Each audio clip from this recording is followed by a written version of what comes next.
Laurent, quand tu veux.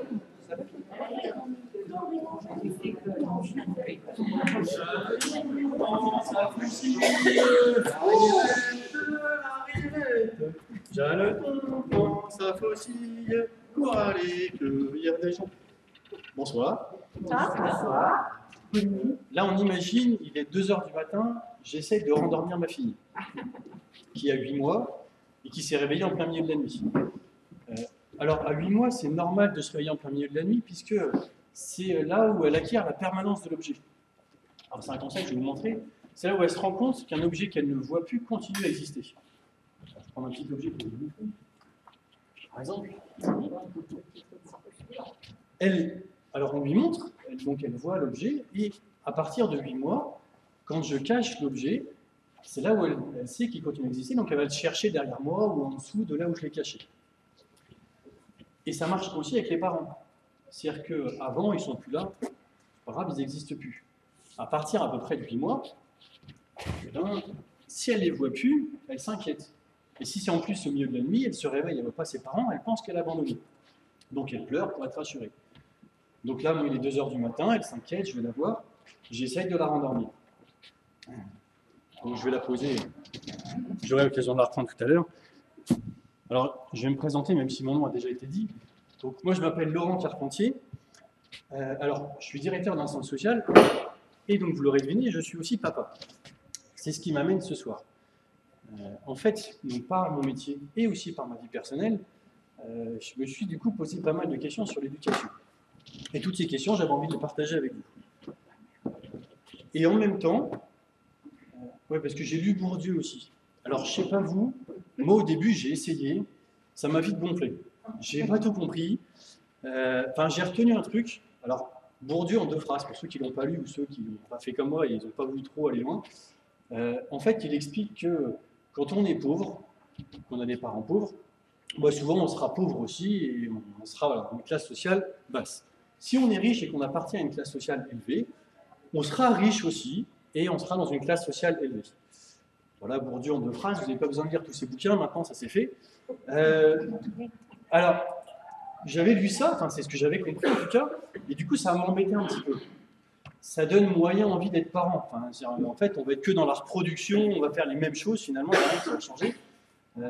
Donc c'est pas ça forcément qui m'a motivé. Et en fait, il est quand même fort parce que, moi donc je vous ai dit mon métier, mais c'est pas ça que j'ai fait au début. Parce qu'en fait, mon père est éducateur spécialisé,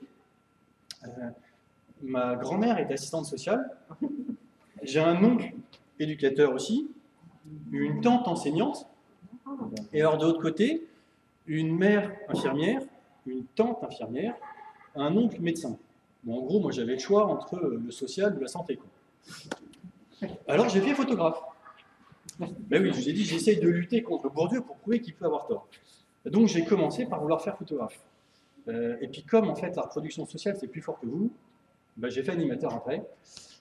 Et donc c'est tout ça un petit peu, une partie de ma vie que je vais vous raconter ce soir. Parce que je me suis aperçu que dans l'éducation, il y avait un lien avec la photo. En fait, il y a 3 choses. Alors, pour faire une photo, il faut 3 choses. Il faut un appareil photo, il faut un sujet, et il faut de la lumière. Et avec ça, vous pouvez faire une photo. Et en fait, dans l'éducation, je me suis aperçu qu'il y avait 3 choses qui me gênaient aussi. C'est la marchandisation de l'éducation. C'est, alors, par la lumière qui peut écraser ou valoriser, la domination qu'il peut y avoir. Et le sujet, alors là c'est un clown, c'est un peu exprès, c'est la normalisation. C'est-à-dire qu'on se ressemble tous un peu, plus ou moins. Donc c'est les 3 choses que j'avais envie de discuter avec vous ce soir. Donc pendant à peu près 1h30. Alors j'ai essayé de tenir, je me suis engagé. Il faut voir si je vais y arriver. Donc c'est-à-dire que s'il y en a qui s'endorment ou qu'on en marre, vous pouvez partir, il n'y a pas de souci. Je le prendrai pas mal en tout cas. Donc là, voilà, je suis habillé comme ça, mon pyjama, pour essayer de la rendormir. En fait, la marchandisation, je m'en suis aperçu, elle était même pas née. C'est-à-dire que, alors c'est sûrement arrivé à d'autres, quand ma femme était enceinte, on a été dans un magasin pour acheter un siège auto. jusque-là classique. Donc on a été voir une vendeuse, enfin une commerciale, pour lui dire, bah, il y en avait une 20, 30, lequel il faut acheter. Alors elle nous montre différents modèles, elle commence par le moins cher, etc. Bah, celui-là, il est comme ça et tout. Mais bon, je vous le déconseille parce que en fait, bientôt, il sera plus vendu, il sera plus aux normes. Bon, bah, c'est-à-dire, oui, parce qu'en fait, il est dangereux pour les bébés. Et vous le vendez quand même? Bah oui, pour l'instant, les normes sont pas. Enfin, mais plus tard, là, les normes elles vont changer, donc celui-là, il sera plus aux normes, donc voilà. Ok, d'accord, on va voir le modèle d'après, qui n'est pas dangereux, tant qu'à faire. Donc, il nous montre le modèle d'après, puis celui d'après, puis celui qui valait 5 fois le prix du hors norme. Alors, je lui demande, mais pourquoi un écart aussi important comme ça? Alors, il explique que tout est hyper bien, hyper pensé et tout. Bon, ok, d'accord, mais de là, mettre 5 fois le prix, bof, donc on commence à se tourner plutôt vers les modèles pas trop chers, pas trop dangereux, mais pas trop chers. Et donc, on discute un petit peu avec elle, et puis là, elle nous dit, ah, mais vous savez, hein, la sécurité de votre enfant, ça n'a pas de prix. Là, qu'est-ce que vous voulez répondre à ça? Oh non, moi je m'en fous. Je prends le pas cher, tant pis pour elle. On ne peut rien répondre. C'est-à-dire qu'après, on nous renvoie juste à la culpabilité. Bah, ça dépend, qu'est-ce que vous voulez alors? Votre enfant, il risque d'un accident, tout ça. Donc c'est là où je me suis dit, ah ouais, en fait, un gamin, ça peut être vraiment. Ça peut être un objet marchand, quoi. Alors lui ou tout ce qui est autour. C'est-à-dire que là, j'ai vraiment eu l'impression d'être perçu comme un portefeuille ambulant. C'était juste à ça que je servais. Bon, ça, je vais faire un petit flashback. Où j'ai dit que quand j'étais plus jeune, j'ai essayé d'échapper à Bordeaux et de faire photographe. Et donc j'ai fait une école de photo pour devenir photographe. Et alors, en école de photo, c'est assez simple. Il y a deux types de personnes. Il y a ceux qui sont habillés avec un beau pantalon ou un jean bien repassé, tout ça, chemise blanche. Ça, c'est des photographes de studio. Et puis, il y a les autres qui ne sont pas très bien rasés, ont des pantalons un peu froissés, souvent plutôt des chaussures de randonnée. Et, voilà. Et ça, c'est ceux qui veulent faire photographe reporter, limite reporter de guerre. Et souvent, on s'aperçoit qu'en plus, déjà, ce n'est pas les mêmes. C'est-à-dire que ce n'est pas ceux qui ont les mêmes moyens qui veulent faire l'un ou qui veulent faire l'autre. J'ai mis du temps, moi, à comprendre ça. Bon, j'étais plutôt du côté, ça me faisait rêver, photographe de guerre. Puis après, je me suis dit, j'ai pas envie de mourir tout de suite, donc je vais peut-être faire autre chose. Et puis, je ne sais pas s'il y en a qui ont fait des études de photographe, mais après, une fois qu'on a fini ces études, il n'y a pas beaucoup de boulot. Donc j'ai travaillé dans un laboratoire photo, mais j'ai appris plein de choses. Donc justement, développer des photos, tout ça. Et on avait un concept hyper intéressant, il fallait qu'on vende des cadres. Alors les cadres photos, et donc on avait un certain, on en vend à peu près 20 par jour, ça dépendait des périodes de l'année. Donc ça, c'était notre objectif. Et on s'était aperçu que les gens qui avaient des enfants, ils adorent prendre des photos de leurs gamins. Alors je sais pas vous, mais souvent on adore prendre des photos de ces gamins, on en prend plein, etc. Il n'y a que nous que ça intéresse, on voudrait bien les montrer à tout le monde, les autres ils les regardent gentiment un petit peu, mais au bout d'un moment ça lasse. Par contre, pour les parents, c'est hyper bien. Donc quand on a repéré ça, qu'on est un peu commercial, nous on faisait plein d'agrandissements et de cadres qu'on proposait justement aux clients. Alors le concept il était hyper bien. Hein. La photo était offerte. Le cadre était à 20 €. Mais on offrait la photo. Hein. Et les gens ils étaient contents, ils avaient une photo de leur gamin agrandi dans un cadre, tout ça, c'était... Et puis après on avait des arguments, c'est-à-dire qu'au bout de la 4e fois quand ils venaient, ils avaient un peu repéré le coup. Donc là c'était... Ah non mais c'est pour les grands-parents, ça leur fera plaisir, ou le parrain la marraine, ou les oncles et tantes et tout, ça peut être bien. Puis effectivement ça continue à marcher. On est même monté jusqu'à 4 à 5 agrandissements par pellicule. En fait, on se doutait qu'en faisant 4 ou 5, on en vendait 1 ou 2 à chaque fois. Donc c'était pas mal, ça valait le coup. C'est-à-dire que les gens ils culpabilisaient un peu et ils se disaient ah, quand même, ils sont sympas avec nous, ils nous offrent des photos, ils font un truc pour nous, donc voilà, ça doit être pour nous. Bon, en éducation, c'est un peu pareil. C'est-à-dire que quand il y a des gens qui disent qu'ils font des trucs pour vous, méfiez-vous, est-ce qu'ils n'ont pas un truc derrière la tête aussi et ils ne veulent pas vous revendre quelque chose ou, Voilà, j'ai fait le lien un petit peu plus tard avec ça. Puis après, rapidement, en fait, ça ne m'a pas plu de vendre des trucs aux gens. Donc, j'ai poursuivi dans l'animation que j'avais commencé. Parce que moi, j'ai fait de l'animation pour gagner de l'argent. Et bon, bref, j'en ai fait mon métier quand même, hein, mais au départ, c'était pour payer mon matériel photo. Et donc, l'éducation. Alors, juste qu'on se mette d'accord avant que je commence vraiment la conférence, il y a 2-3 termes où il faut qu'on soit d'accord. Quand je vais parler du bien-être des enfants, en fait, je vais parler de la tranquillité des adultes. Il faudra juste traduire. Après, quand je vous parlerai d'un truc éducatif, ça veut juste dire cher. C'est pareil que si c'est pas éducatif, mais c'est plus cher. Prenez l'exemple d'un jeu éducatif, il est vachement plus cher qu'un jeu qui ne l'est pas, quoi. Enfin, le matériel éducatif, c'est pareil. Enfin, tout de suite, ça fait x3 pour le même truc. Une grande couleur qui est éducatif ou qui ne l'est pas. Voilà. Donc, faut bien, quand je le dirai, rappelez-vous, hop, cher. Et alors, éducation. Qu'est-ce que ça veut dire? J'ai fait un an de latin, je me suis fait virer après, mais j'ai au moins pu apprendre ça. Alors, le problème, c'est qu'éducation, il y a 2 étymologies. Il y en a une première qui est educere, de expliquere. Alors, je le fais pour ceux qui n'ont même pas fait un an de latin. Ça veut dire conduire hors de. Et donc, ça veut dire on amène l'enfant hors de son habitat, on l'amène à découvrir le monde, à voir d'autres choses. Et l'autre, educare, il y a une lettre de différence, qui donne éducateur d'ailleurs. Educare, ça veut dire élever. Mais élever dans le sens comme si on élève des poules, des cochons, enfin c'est dresser un peu. Donc vous voyez, selon l'étymologie qu'on prend, ça ne veut pas forcément dire la même chose.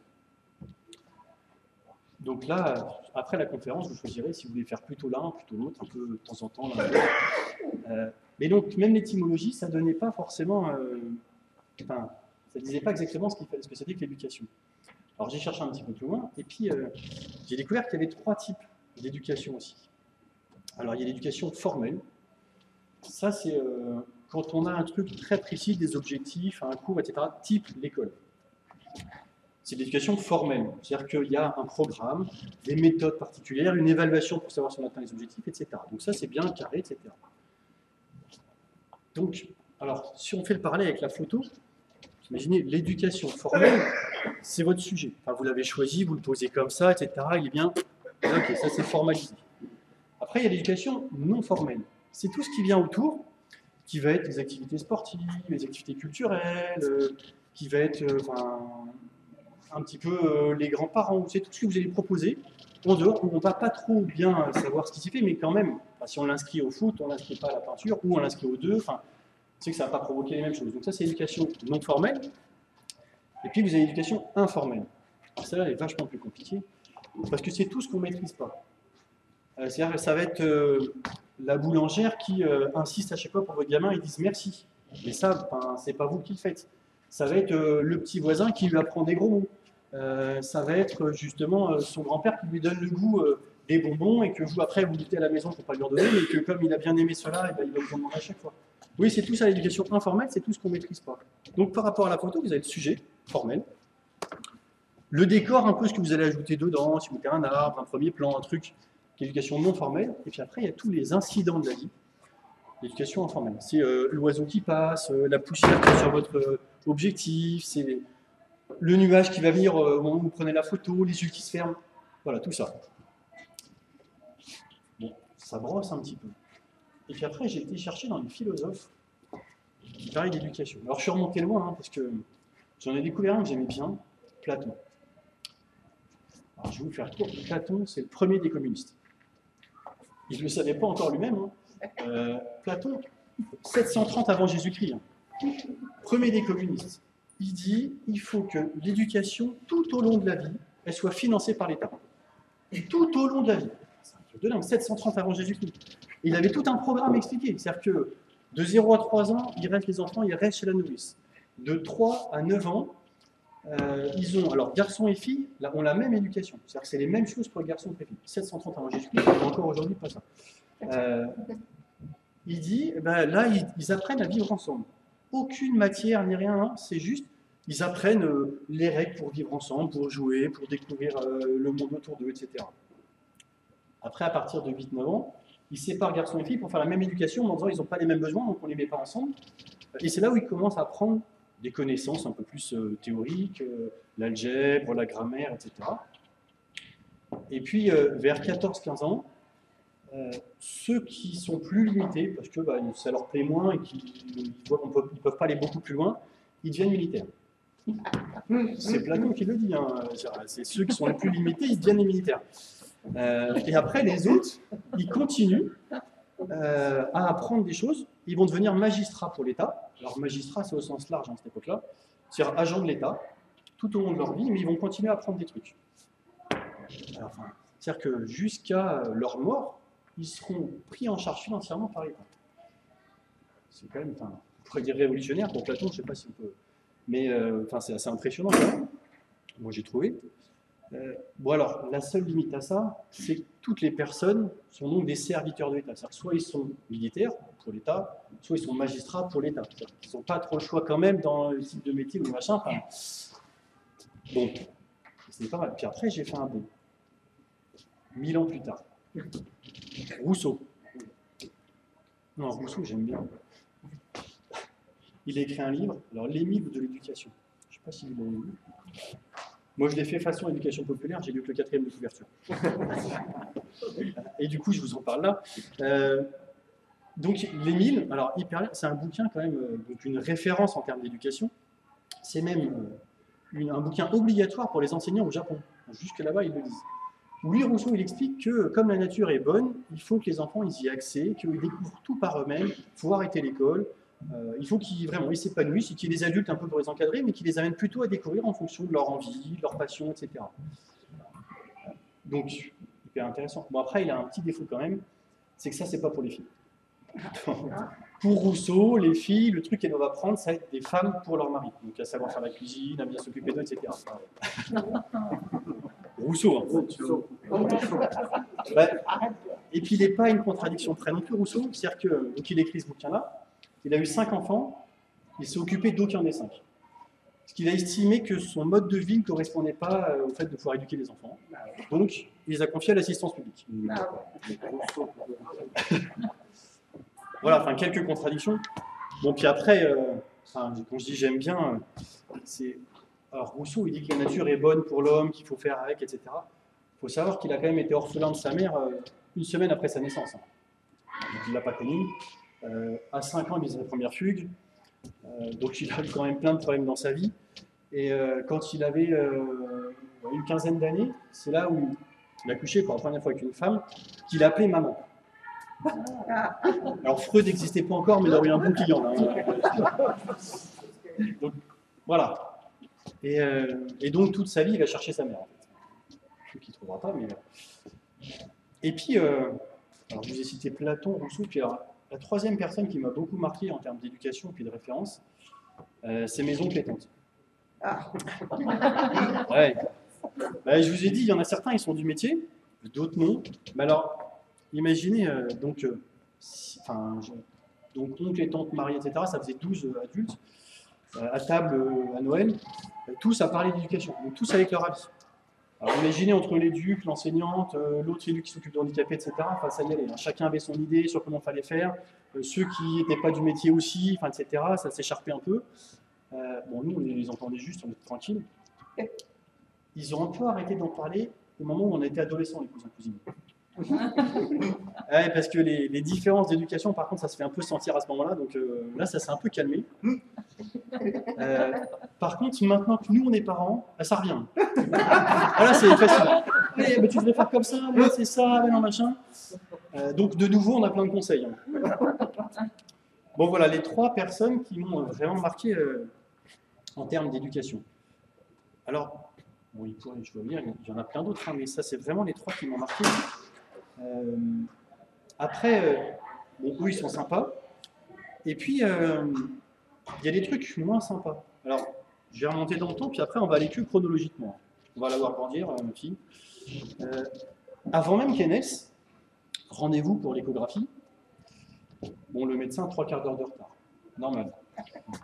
Donc, on était assis dans la salle d'attente, et comme souvent, enfin, dans pratiquement tous ces endroits-là, je ne sais pas si vous avez remarqué, il y a des photos au mur, avec des photos, c'est des photos de bébés qui sont déguisés en abeilles, en pot de fleurs, en bourdon, en papillon, enfin, il y en a plein partout. Et alors, c'est une photographe qui s'appelle Anne Getz, qui est australienne, qui a fait ces photos-là. Alors, il y en a même, enfin, il y a les photos, hein, Mais il y en a même des t-shirts, des mugs, enfin c'est des bouquins, des calendriers, tout ça. Enfin maintenant c'est décliné en plein de trucs. Et donc moi quand j'ai fait de la photo, ça m'a toujours gêné ces trucs-là. Alors je me dis, bah, non, c'est super mignon, tout ça, les petits bébés. Et j'étais pas à l'aise. Et en fait, en les regardant dans la salle d'attente, 3/4 d'heure à la regarder, j'avais le temps de réfléchir un petit peu. Je me suis aperçu pourquoi j'étais pas allé, c'est que pour moi, en fait, c'était pas le bébé qui était mis en valeur, il servait juste d'objet. C'est-à-dire c'était un truc de déco, et puis on mettait plein de trucs autour.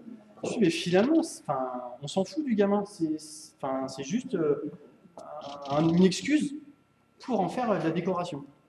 Et donc, qu'il soit considéré comme un objet et plus comme un être, après coup, je me suis dit, mais voilà, c'est ça qui m'a gêné.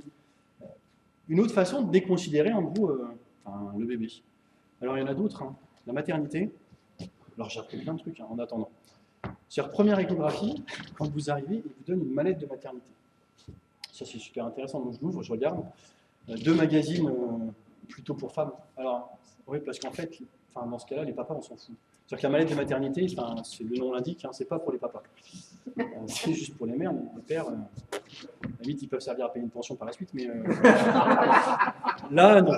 Et donc, en ouvrant le magazine, je regarde, premier truc, comment retrouver son ventre plat après la grossesse.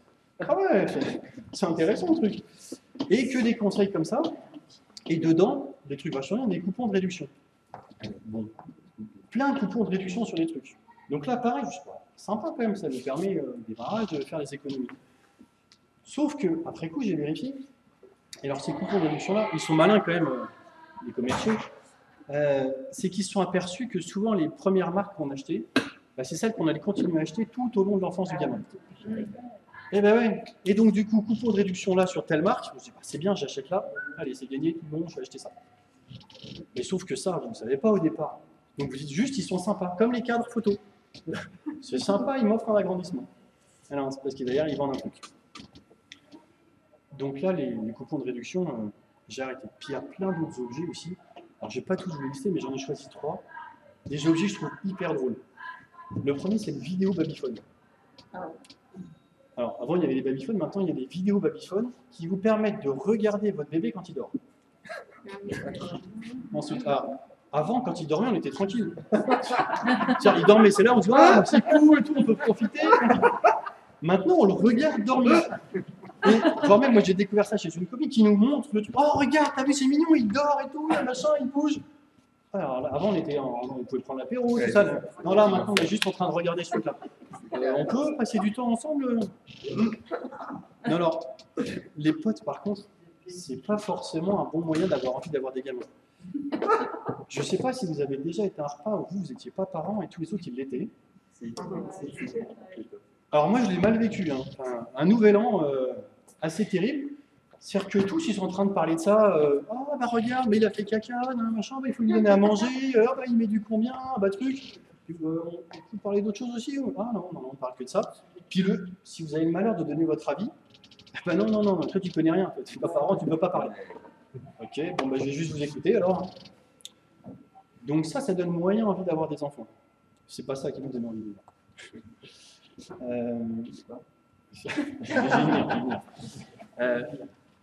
donc là, le vidéo babyphone, pour les soirées entre potes, alors ça dépend, si vous ne les aimez pas trop, c'est pratique. Si vous faites un truc, ça occupe la soirée. Un autre truc aussi. Je vais laisser un peu de temps de pause des fois entre les trucs. Il y a aussi la berceuse automatique.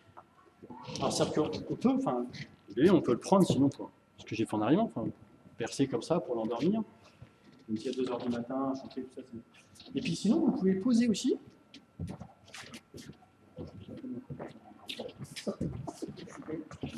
Berceuse automatique, donc vous le posez là, je décale. Et vous pouvez régler en fait l'amplitude, vous commencez doucement, ça peut augmenter. La vitesse, donc ça peut aller très très vite. Et la puissance de la musique. Tout. Vous réglez tout, vous n'avez plus rien besoin. Tac, 3 boutons. Ça marche, hop, vous pouvez partir faire autre chose. Et non, ça existe. J'ai découvert ça chez ma belle-sœur. Voilà, je peux en parler. Non, je vais reparler d'elle aussi par la suite, c'est pour ça que je vais. Donc, la berceuse automatique, enfin, c'est un truc génial.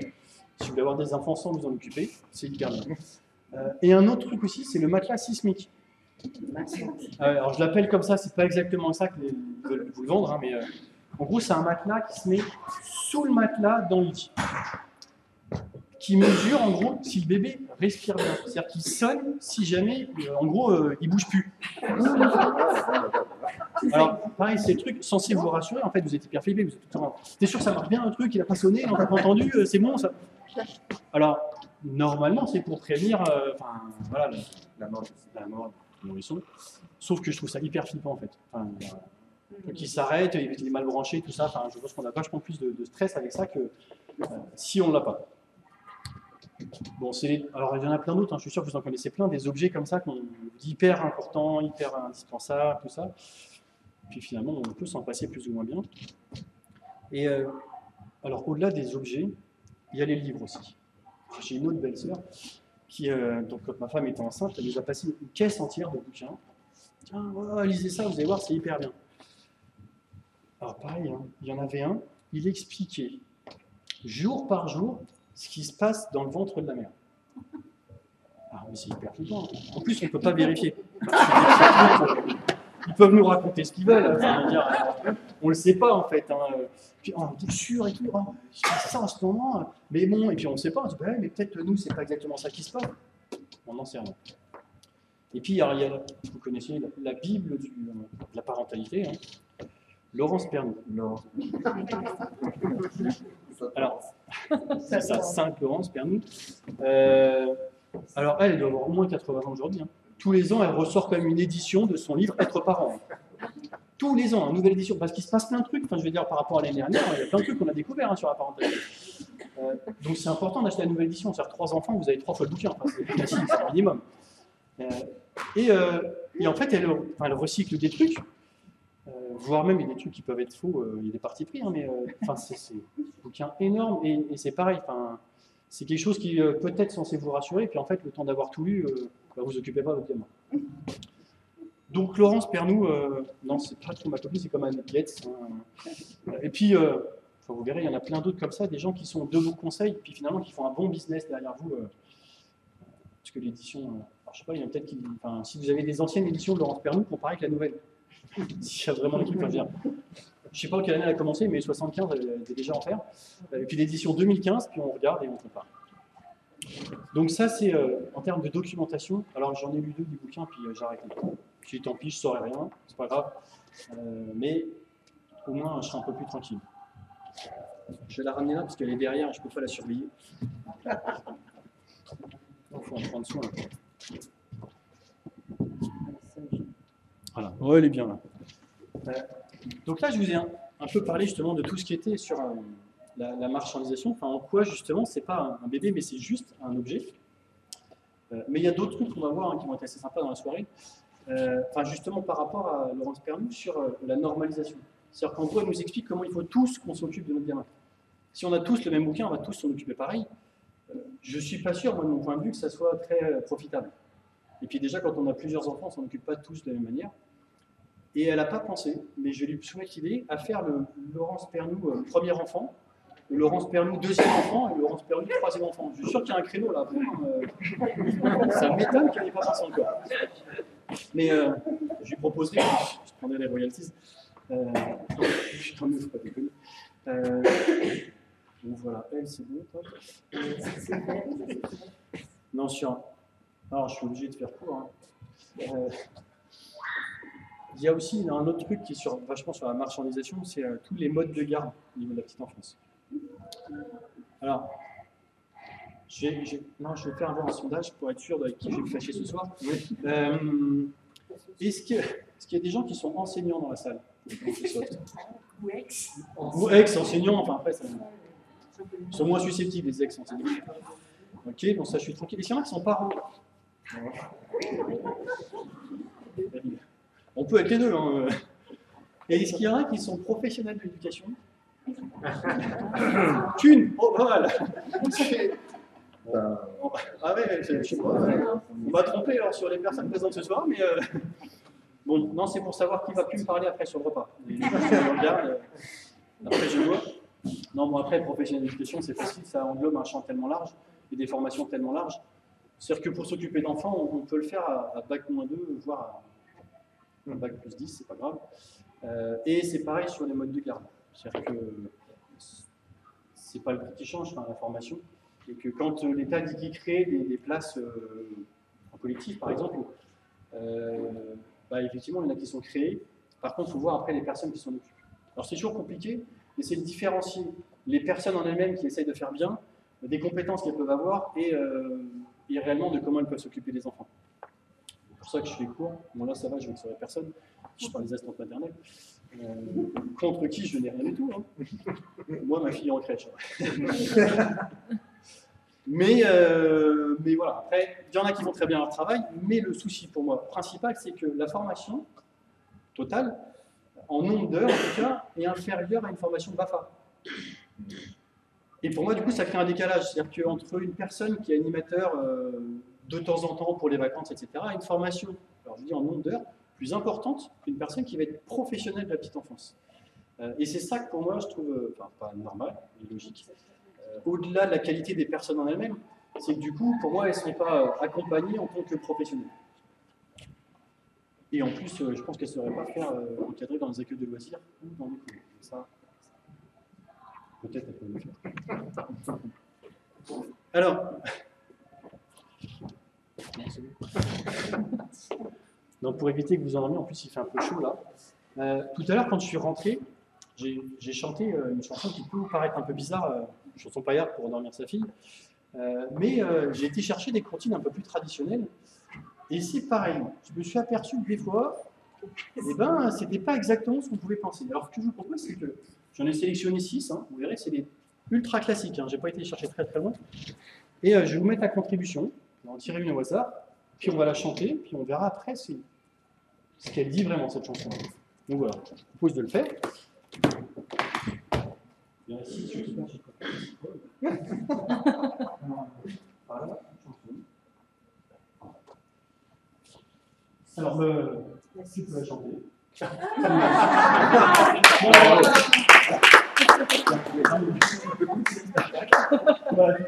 Non, soit tu la connais, tu peux la chanter, on la chante tous ensemble. Le but, c'est qu'on la fasse tous ensemble, hein, qu'on la laisse pas toute seule. Si je la connais pas, moi, je la prends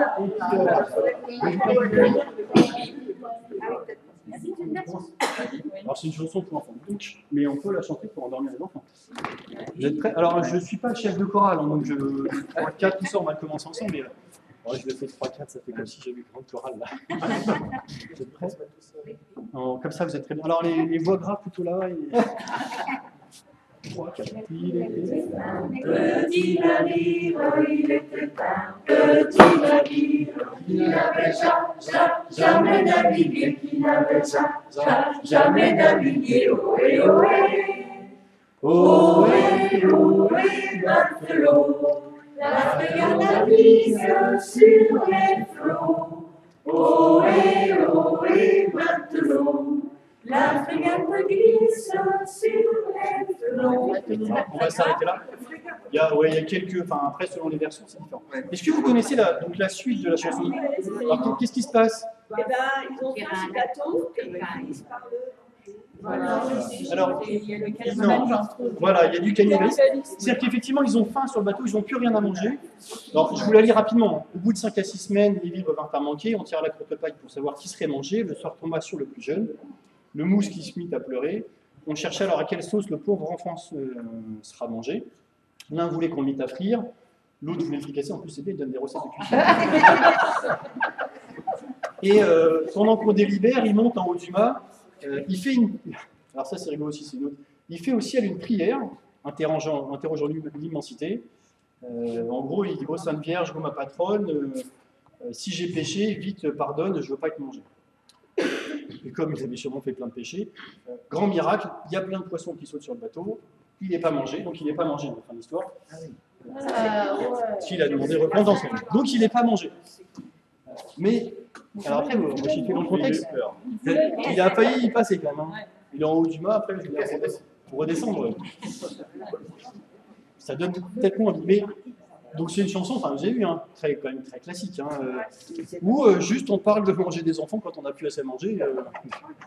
Donc on chante ça pour endormir les enfants ou pour les faire jouer. Ok. Donc, et puis il y en a d'autres, hein, vous avez vu, on les fera au cours de la conférence, d'autres. Il y en a plein d'autres comme ça. Donc celui-ci, là, ça va les chansons. Donc du coup, moi j'ai changé, hein, je suis passé plus sur du Brassens et du Gainsbourg. Ouais, je me suis dit, tant qu'à faire, autant être du premier degré. Enfin, je dirais après, ok, pas toutes les Gainsbourg non plus. Hein. On va attendre un petit peu. Et non, puis vous avez de la chance alors.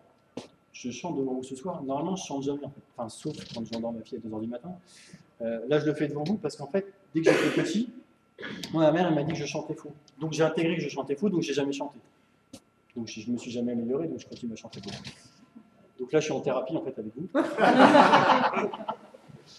Et alors, si c'est à chacun,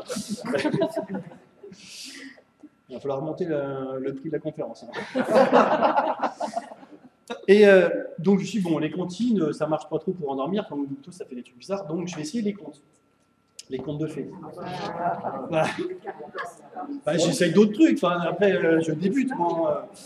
Et effectivement, les contes de fées, il y en a aussi qui sont assez rigolos. Enfin, rigolos. Et puis surtout, quand on a la version Walt Disney, c'est la version sympa. En fait, Walt Disney, je l'ai appris ça il n'y a pas très longtemps, il a transformé des contes populaires pour que ça corresponde à la morale américaine.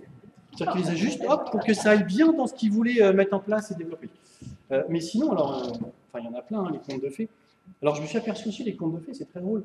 En fait, c'est que des jeunes filles riches, filles de rois et de reines, qui se marient avec des jeunes hommes riches, fils de rois et de reines. Enfin, c'est que entre riches, en fait, qui font ça.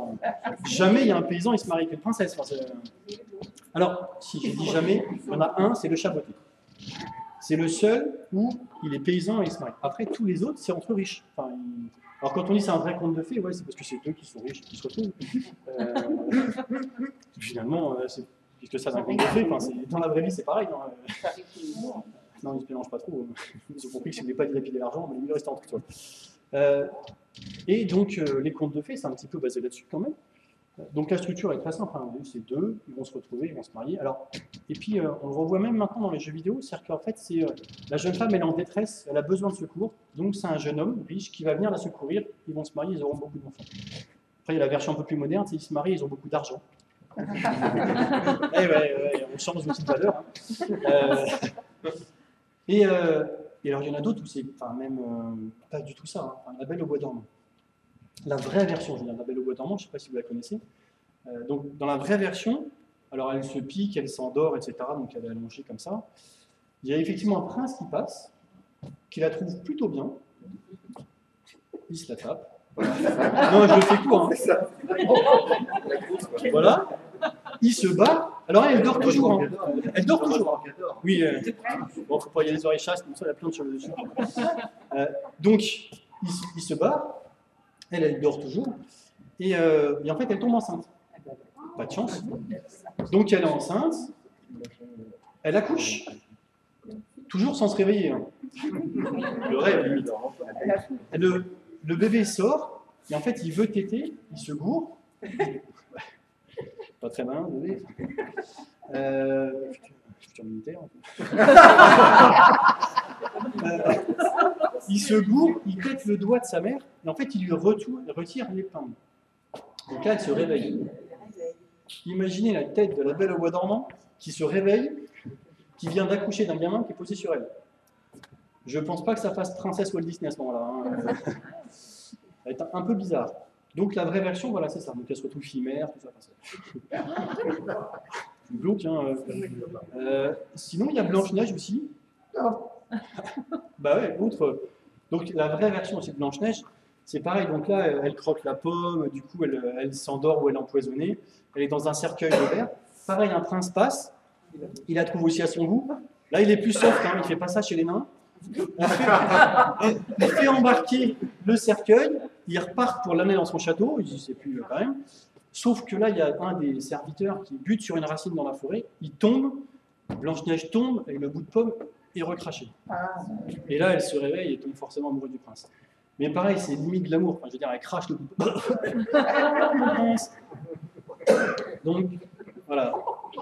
Alors, les contes de fées, je me suis dit, bon, bah, en fait, c'est pas trop ça que j'ai envie de lui apprendre. Ni les versions premières, ni même les versions un peu plus modernes qui sont que, en gros, c'est des gens d'un même milieu qui restent entre eux. Donc, moi, je vais essayer autre chose. J'ai essayé les histoires qu'on voit dans les petits livrets qu'on peut recevoir. Je sais pas, ça c'est plus soft. Enfin, il y en a plein. Hein. Et, alors, ce qui est intéressant, il y a personne de la CAF ici. Okay. Non, parce que la CAF, il finance de temps en temps des chercheurs qui, pendant un an, alors là, en l'occurrence, ils ont financé 2 chercheurs qui, pendant un an, ont lu tout ce qui existait pour les 0-6 ans comme petite revue qui était éditée. Vous pouvez retrouver d'ailleurs la recherche qui est sur le site de la CAF, elle est accessible. Hein. Pendant un an, ils ont tout lu et ils ont fait un peu un résumé de ce qu'ils avaient lu. Alors, ce qu'ils ont pu en définir, c'est que c'était ultra sexiste. C'est-à-dire que les rôles, ils sont dans l'ensemble des bouquins, hein, ultra stéréotypés. C'est-à-dire que, alors déjà, je ne parle même pas des couleurs, hein, mais en gros, les filles ont des activités plutôt seules, à la maison, en intérieur, etc., et sur des choses manuelles. Les garçons sont plutôt sur des activités socialisantes, sportives, à l'extérieur, etc. La maman, quand il y en a une, elle est toujours ou à soigner, ou à faire la cuisine, ou à s'occuper de la maison. Le papa, alors, il peut bricoler, ou il joue avec l'enfant, ou il jardine et il est à l'extérieur. Et, alors, globalement, la CAF, c'est pas la confédération des affranchis féministes. Hein. Qu'on soit bien clair. Hein. Donc, enfin, c'est quand même. Et en gros, ce qui sort de cette étude-là, c'est que voilà, c'est une reproduction des stéréotypes sexués hyper importants. C'est-à-dire que dès tout petit, le gamin, il va intégrer ça. Donc, il va se dire, bah, si je suis une fille, c'est ça que je vais faire, c'est ça que je vais apprendre. Si je suis un garçon, c'est comme ça que je dois être. Et alors, pour les parents, c'est pareil. À l'intérieur, ils ont regardé, des fois, il y en a des livrets de conseils pour parents. Sympa aussi. Alors, c'est pas pour parents, en fait, c'est marqué pour parents, mais c'est pour maman. Oui. Mais clairement, c'est adressé. Hein. Enfin, en tant que maman, tout ce qui est bien de faire, tout ça, prendre ton temps avec son gamin, tout ça, tout en étant belle, parce que c'est important. Non, mais vraiment, hein, c'est ce qui est marqué dedans. Hein. Donc, c'est pas un livret de conseils pour parents. Puis, je vais vous en parler juste après. Et c'est un peu suite à cette étude-là et ces recherches-là, Petit ours brun, qui est le pire de tous. Hein. Alors, Petit ours brun, il est hyper sexiste. Hein. Et alors, vous regardez, et alors, j'y croyais pas trop, j'ai fait le test. Hein. Mais une veuve sur 15 petits ours bruns, 11 où effectivement on retrouve le papa qui est soit dehors, soit qui joue, la maman qui est dans la maison, qui soigne petit ours brun, qui le console, etc. Et ceux où il n'y a pas, c'est parce qu'on ne voit pas les parents. Donc, et à tel point qu'il y a quand même certaines bibliothèques qui ont interdit les petits ours bruns. Dégagés, ils ont sorti de leur bibliothèque. Pour justement se dire, on ne veut pas reproduire ce type de stéréotype sexuel. Alors, je vous disais, dans les petits livrets à la fin, j'en ai vu qui étaient sympas aussi, qui parlaient au moment de Noël. C'est là où je les ai achetés. Qui parlaient de est-ce qu'il faut faire croire à votre enfant au Père Noël. C'est une question hyper importante. Donc je me dis, ah ouais, intéressant, je vais lire. Qu'est-ce qu'il raconte? Voilà, je tue le suspense. Oui. Oui, il faut leur faire croire dans le bouquin, parce que c'est la magie de Noël, c'est le rêve et tout ça. Ils ne disent pas que c'est un truc de chantage, de culpabilisation, enfin sur est-ce que tu as été sage, aussi on est dans la marchandisation, sur vas-y fétaliste, déchire tes petits trucs pour mettre tes objets, tout ça. Donc oui. Alors la question qui vient juste après, c'est ah ouais, mais quand il apprend que c'est faux, comment on fait quand finalement il l'apprend quand même, hein, qu'est-ce qu'il faut dire? Et donc là il y a des phrases types. Première phrase de alors oui c'est vrai que c'est faux, mais c'est parce que je t'aimais que je t'ai menti. Donc c'est par amour que je voulais t'y faire croire. Ouais, enfin moyen quand même, mais donc ça me convenait pas bien. Je vais voir l'autre réponse, enfin si vraiment il va, non mais hein, tu as trahi ma confiance et tout ça, je t'ai cru, puis devant les copains j'avais l'air de rien, parce que voilà, ils m'ont dit bon non, t'es nul, ça n'existe pas. Donc autre réponse, sur ah ouais mais en fait c'est parce que moi je trouvais ça tellement beau, j'ai tellement envie d'y croire que c'est pour ça que je t'ai fait croire. Alors pareil, Freud il appelle ça un transfert. C'est juste qu'on passe une émotion à un autre parce qu'on ne veut pas la vivre soi-même.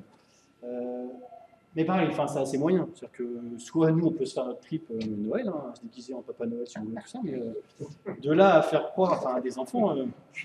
Donc ça me plaisait pas trop. Et puis alors je reviens hein, sur enfin c'est quand même hyper culpabilisant sur est-ce que tu as été sage? Non, tu n'auras pas de cadeau, c'est réglé. Non, oui, alors fais attention, si ton Papa Noël, il va te punir ou t'auras rien. Alors je l'ai vécu de l'autre côté, en photo. Je reviens. Quand je voulais être photographe, un des premiers métiers que j'ai fait, c'est photographe du Père Noël. Enfin, ça ne peut pas rêver comme ça, mais ça rapporte. Ah bah il y a des combines, hein. Là, il y a des combines quand même. Donc, galerie marchande, hein, imaginez, donc période de Noël, où là on avait des objectifs aussi. Le Père Noël qui est là, les gamins qui vont. Alors, c'est un super moyen, photographe de Père Noël, pour reconnaître quand les gamins ils ont 2 ans. Ils ont tous peur du Père Noël. Alors à 2 ans, tout le monde. On le voit vite parce que quand le gamin il vient, qu'il est déjà en larmes, il dit là, celui-là il a 2 ans, ça va être hyper galère. Parce que le parent il veut lui. Il veut avoir sa photo de son enfant avec le Père Noël. L'enfant il veut pas. Et donc il force, il part un gamin qui est en larmes. Alors il y a une autre technique qui est la surprise. Les parents qui avaient compris ça, bah, faites un tour avec lui, qu'il oublie le truc. Filez le chèque avant quand même, mais faites un tour. Et puis après, vous arrivez doucement comme ça. Vous faites du Père Noël, et puis bien. Vous le posez, vous reculez, et moi je prends la photo. Ça marche, ça marche. Et à 2 ans, c'est ça. Ah bah non, mais attendez quand même, 40 € la photo, ça vaut le coup un petit peu d'avoir des stratagèmes. Non. Donc à 2 ans, c'est comme ça. Puis après, en fait, les gamins, ils s'en foutent tous. Hein, parce que la seule question, c'est est-ce que tu vas me donner mes cadeaux? J'hésite à faire un sondage s'il y en a qui ont forcé leurs gamins, qui ont fait des photos de leurs gamins avec le Père Noël. Non, je ne vais pas le faire. Je pas envie d'être tout seul ce soir à table. Bon, 2 ans. Après, plus tard, ils comprennent qu'il n'existe pas, c'est pour faire plaisir aux parents. Donc, ils sont là comme ça, assis. Vas-y, prends la photo. Donc là, c'est dur. Alors, on essaye aussi d'autres stratagèmes pour les faire sourire un peu moins crispés. Puis après, il y a les ados, où eux, ils viennent juste pour piquer les bonbons du Père Noël. Ça, c'est un peu plus dur à gérer. Ou alors pour se mettre à 10 sur les genoux du Père Noël. Et là, on ne le voit plus. Mais voilà, photo du Père Noël. Alors, moment très sympa, mais pareil, qui vous donne moins envie d'apprécier la période de Noël. Alors déjà, moi, j'étais juste photographe. Hein. Imaginez le Père Noël qui, sous sa tenue, il fait 45 degrés, qui a toute la journée des moules qui viennent dessus. Il faut qu'il sourie tout le temps. Et en plus, il y en a qui pleurent, il y en a qui éternuent sur lui. Enfin, pas hyper cool, photographe de Père Noël. Enfin, photographe, ça va. Et puis, je vous dis, ça rapporte. Alors, on fait des horaires assez importants, mais quand même, c'est plutôt intéressant. Bon. Là, je vous ai dit 2 ans. Après, l'enfant, il grandit. Alors, il va à l'école. Non, alors, l'école, j'en parlerai pas. Non, parce que je ne suis pas enseignant. Et en fait, quand on n'est pas enseignant, on n'a pas le droit de parler de l'école.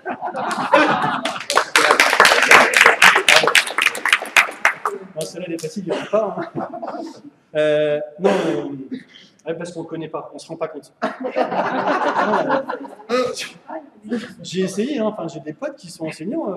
Alors, eux, ils peuvent me dire ce qu'il faut que je fasse dans mon boulot. C'est-à-dire, eux, ils se rendent bien compte de ce que c'est mon travail, ils me donnent des conseils. Mais moi, je ne peux pas. Non, je ne me rends pas compte, c'est pas possible. Donc bon, on n'en parle pas. Hein. Enfin, je veux dire, moi, quand j'ai appris que enseignant, c'était plus dur qu'un autre métier parce qu'on avait plus souvent des reprises. Ah bah oui, c'est quand même vachement dur de faire la reprise. Donc c'est plus dur qu'un autre métier. Okay. Véridique, hein, entendu. Donc, alors, je ne parlerai pas de l'école directement, je parlerai de ce qu'il y a autour. Parce que, alors, l'école en elle-même, non, il y en a qui sont bien, les enseignants. Non, puis il y en a, enfin, ça fait longtemps qu'ils ont réfléchi à des trucs un peu qui changent et qui sont intéressants. Rabelais. Je n'ai pas pris récent, Rabelais, 1530. Il écrivait déjà à ce moment-là Gargantua, Pantagruel. Prenez la version français moderne. Français ancien, c'est un peu plus compliqué. Mais on comprend bien qu'en gros, ce qu'il dit, c'est bah, il faut qu'il découvre le monde, qu'il aille faire un truc. Et là, il est carrément, lui, en tant qu'auteur, à insulter les enseignants qui ont des méthodes où les enfants sont assis, il faut qu'ils écoutent, etc. 1530. 500 ans plus tard, on fait la même chose. Et donc, il développe tout un tas d'autres types de méthodes en expliquant que l'enfant il est vachement plus épanoui et qu'il peut beaucoup mieux apprendre d'une autre manière. Bon, lui, il en parle, mais il était que médecin. Alors, je veux dire, de quoi il parle, il ne connaît rien. Un autre, bien plus tard, 500 ans plus tard, Freinet. Lui, enseignant, il peut se permettre un peu plus quand même. Développe d'autres méthodes. Alors, ce qui est drôle, c'est le pourquoi il a développé d'autres méthodes. En fait, il a fait la guerre 14-18, il s'est fait gazer. Il avait un poumon de moins, Et du coup, il ne pouvait plus faire classe comme un enseignant classique. Il ne pouvait pas rester debout toute la journée à parler comme ça, c'était trop fatigant pour lui. Je me suis dit, il faut que je trouve d'autres méthodes. Et j'ai fait des méthodes où les gamins, ils allaient découvrir des trucs, pédagogie de projet, etc. C'était moins fatigant pour lui, il s'est rendu compte que c'était vachement mieux pour les enfants. Après, raison médicale, c'est pour ça qu'il a inventé d'autres trucs. Il s'est fait virer de l'éducation nationale. Bah, c'est facile, un enseignant qui parle de l'école et qui dit qu'il faut changer, on le vire, on ne peut plus en parler, on ne peut plus enseigner. Il a fait son école privée, tout ça, mais donc l'école, j'en parlerai pas. Par contre, autour, enfin, c'est un business, hein, l'école. Pour revenir à la photo, donc là, c'était en stage de 3e, moi j'ai fait photo de classe. Alors ça, c'est un vrai business. Le photographe, il me disait, hein, on fait en gros des trucs où on devient commercial dans les écoles pour les démarcher, pour proposer en fait des produits différents des autres photographes, parce qu'on est en concurrence, donc il faut que ce soit nous qui soyons pris dans l'école. Et c'est pour ça qu'avant, il y avait la photo de classe classique. Vous savez, un peu tout le monde ensemble, tout ça, en grand groupe. Alors maintenant, il y a tout un tas de choses. Hein. Il y a même, alors, moi sur mon frigo, j'ai un magnète avec la photo de mes neveux. Ne rigolez pas, je suis sûr qu'il y en a. Hein. Enfin, on fait des mugs, des t-shirts, des trucs, des porte-clés, enfin, il y en a plein. Hein. C'est calendrier. Enfin, non, mais c'est hyper diversifié comme business. Et on peut en citer plein. Hein, c'est pareil. Donc, ok, moi j'avoue que j'ai un magnète de mes neveux en photo. Mais il y a plein d'autres choses. C'est-à-dire que donc la photo de classe, c'est pas directement l'école, c'est un peu décalé. Et c'est pareil, donc ils font en gros 1 an à l'avance et ils se mettent vraiment en concurrence pour avoir le plus de trucs possible. Alors, les photos de classe, c'est assez drôle. J'ai été voir, hein, quand j'étais en vacances en Bretagne, plein été, hein, on était au musée de l'école ancienne. En Bretagne, on va dans un musée en plein été.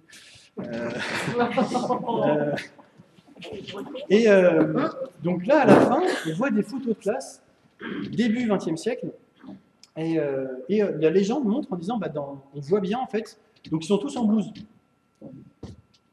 Ah oui, parce qu'en fait, la blouse, l'uniforme, ça permet de cacher les différences sociales entre les personnes. Si la normalisation, on les met tout le monde pareil, comme ça, en fait, on est tous égaux. Sauf que la légende elle-même dit, observez bien la photo, et vous pouvez repérer les gamins de riches et les gamins de pauvres. C'est-à-dire qu'effectivement, la blouse, sauf qu'il y en a, pour certains, elle est rapiécée, trop petite ou trop grande. Eh bien oui, parce que quand on est pauvre, on a la même blouse d'un frère, d'une sœur à l'autre, on se la passe. Les riches, ils peuvent en racheter une, voire d'une année sur l'autre, ils peuvent en racheter. Donc, première différence, la blouse n'a pas la même tête, en fait, au bout de plusieurs années. Et puis après, elle nous disait, regardez les chaussures aussi des enfants. Donc, les pauvres, ils sont en sabots en bois, les riches, ils avaient des chaussures de cuir. Donc déjà, on le voit, enfin, c'est pas effectivement le vêtement, mais on voit. Et pareil sur les coiffures. C'est-à-dire que les petites filles pauvres, elles avaient juste une natte ou attachée, les autres, elles avaient une belle coiffe. Les garçons, riches, ils avaient un chapeau, les autres, ils étaient tête nue.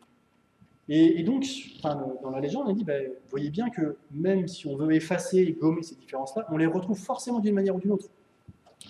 D'autant plus que, limite, quand on est riche, on n'a pas envie qu'on nous confonde avec quelqu'un qui est moins riche que nous, donc on va tout faire aussi pour que, d'une manière ou d'une autre, ça se voit, soit physiquement, mais même après dans le vocabulaire, dans les attitudes, de toute façon, on voit bien la différence de classe sociale entre les personnes.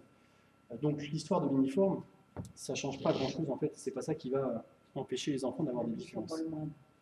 Et alors, pour rester dans l'école, la publicité est interdite dans les écoles, ça vous le saviez sûrement. Par contre, la prévention est autorisée. C'est-à-dire que quand Colgate fait une campagne de prévention pour se brosser les dents, ils ont le droit. Il y a des affiches Colgate partout dans l'école, mais c'est pas de la pub, c'est de la prévention. Les shampoings anti-poux, c'est pareil. Quand Veolia fait une campagne sur l'eau, etc., c'est pareil. Enfin, c'est de la campagne pour l'utilisation de l'eau. C'est marqué Veolia partout, en gros. Et ça, ils ont le droit. Et c'est comme Dassault. Dassault, vous savez, le mec sympa. Alors qu'il vient d'être condamné d'ailleurs parce qu'il a acheté des voix pour être élu maire. Il finance au niveau des écoles, il a financé plusieurs parcs informatiques entiers. Plein d'ordinateurs qui étaient achetés. C'est juste une plaque en disant on remercie monsieur Dassault c'est pas de la publicité, non, c'est du mécénat. Et c'est pareil, c'est lui aussi, il finance plein de manuels scolaires. Alors vraiment, ça c'est un gros investissement pour lui, surtout après collège-lycée. Oui, comme vous voyez, il y a autant de pages sur la guerre. On parle des armements, etc., machin. Lui, c'est quoi son business? Si on dit que de toute façon c'est inévitable, il y aura forcément des guerres, donc forcément besoin d'armes, etc. C'est intéressant pour lui. Donc, il peut avoir une certaine influence. Bon, j'irai pas plus loin sur les codes. Non, on va faire une autre petite continue, vous allez voir. Je vous dis, j'en fais un certain nombre. Donc, je vais de l'autre côté. Alors, le choix ici. Allez, vous parlez ici de la connaissance de la janvier, je vais vous la reprendre. Le furet du bois, mesdames, il court, le furet du bois joli, il est passé par ici, il repassera par là. Alors, ok, donc vous connaissez le furet. Est-ce que vous savez en fait la relation? Non. Personne ne c'est une contrepartie. Oui, contrepartie très simple. Oui, il faut le curé. Il faut le curé.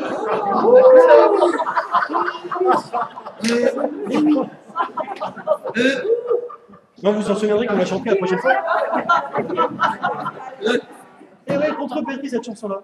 Et qui part en fait d'un truc réel, c'est-à-dire que le bois joli, c'était un lieu-dit en Bretagne, et en gros c'était pour prévenir les gens que le curé de ce lieu-dit-là avait tendance à aller voir les dames quand les maris étaient au travail. Et donc c'était une chanson de prévention. Voilà, faites attention, méfiez-vous du curé. Et, oui, alors pourtant, contrepartie, elle est simple, hein, celle-ci. Donc c'est pareil, celle-là à chanter, alors ouais, au premier degré ça va, mais après...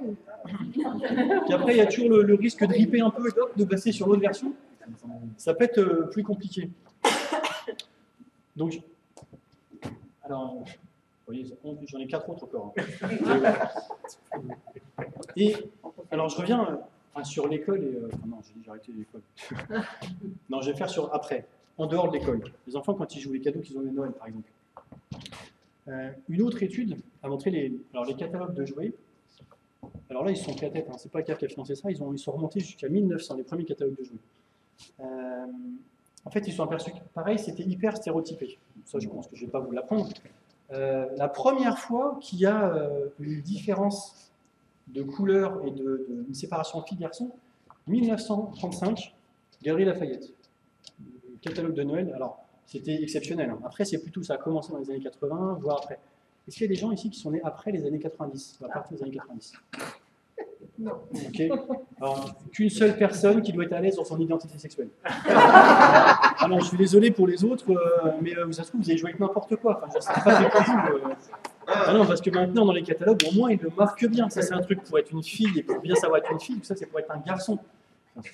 Comment vous voulez après être équilibré si vous ne savez pas à quoi il faut jouer? Donc, ça date. Alors, ça a commencé un petit peu dans les années 80, mais surtout à partir des années 90, clairement séparé. Aujourd'hui, occupait plus d'un tiers de tous les catalogues, la séparation filles-garçons. Alors, il y a la séparation des jouets.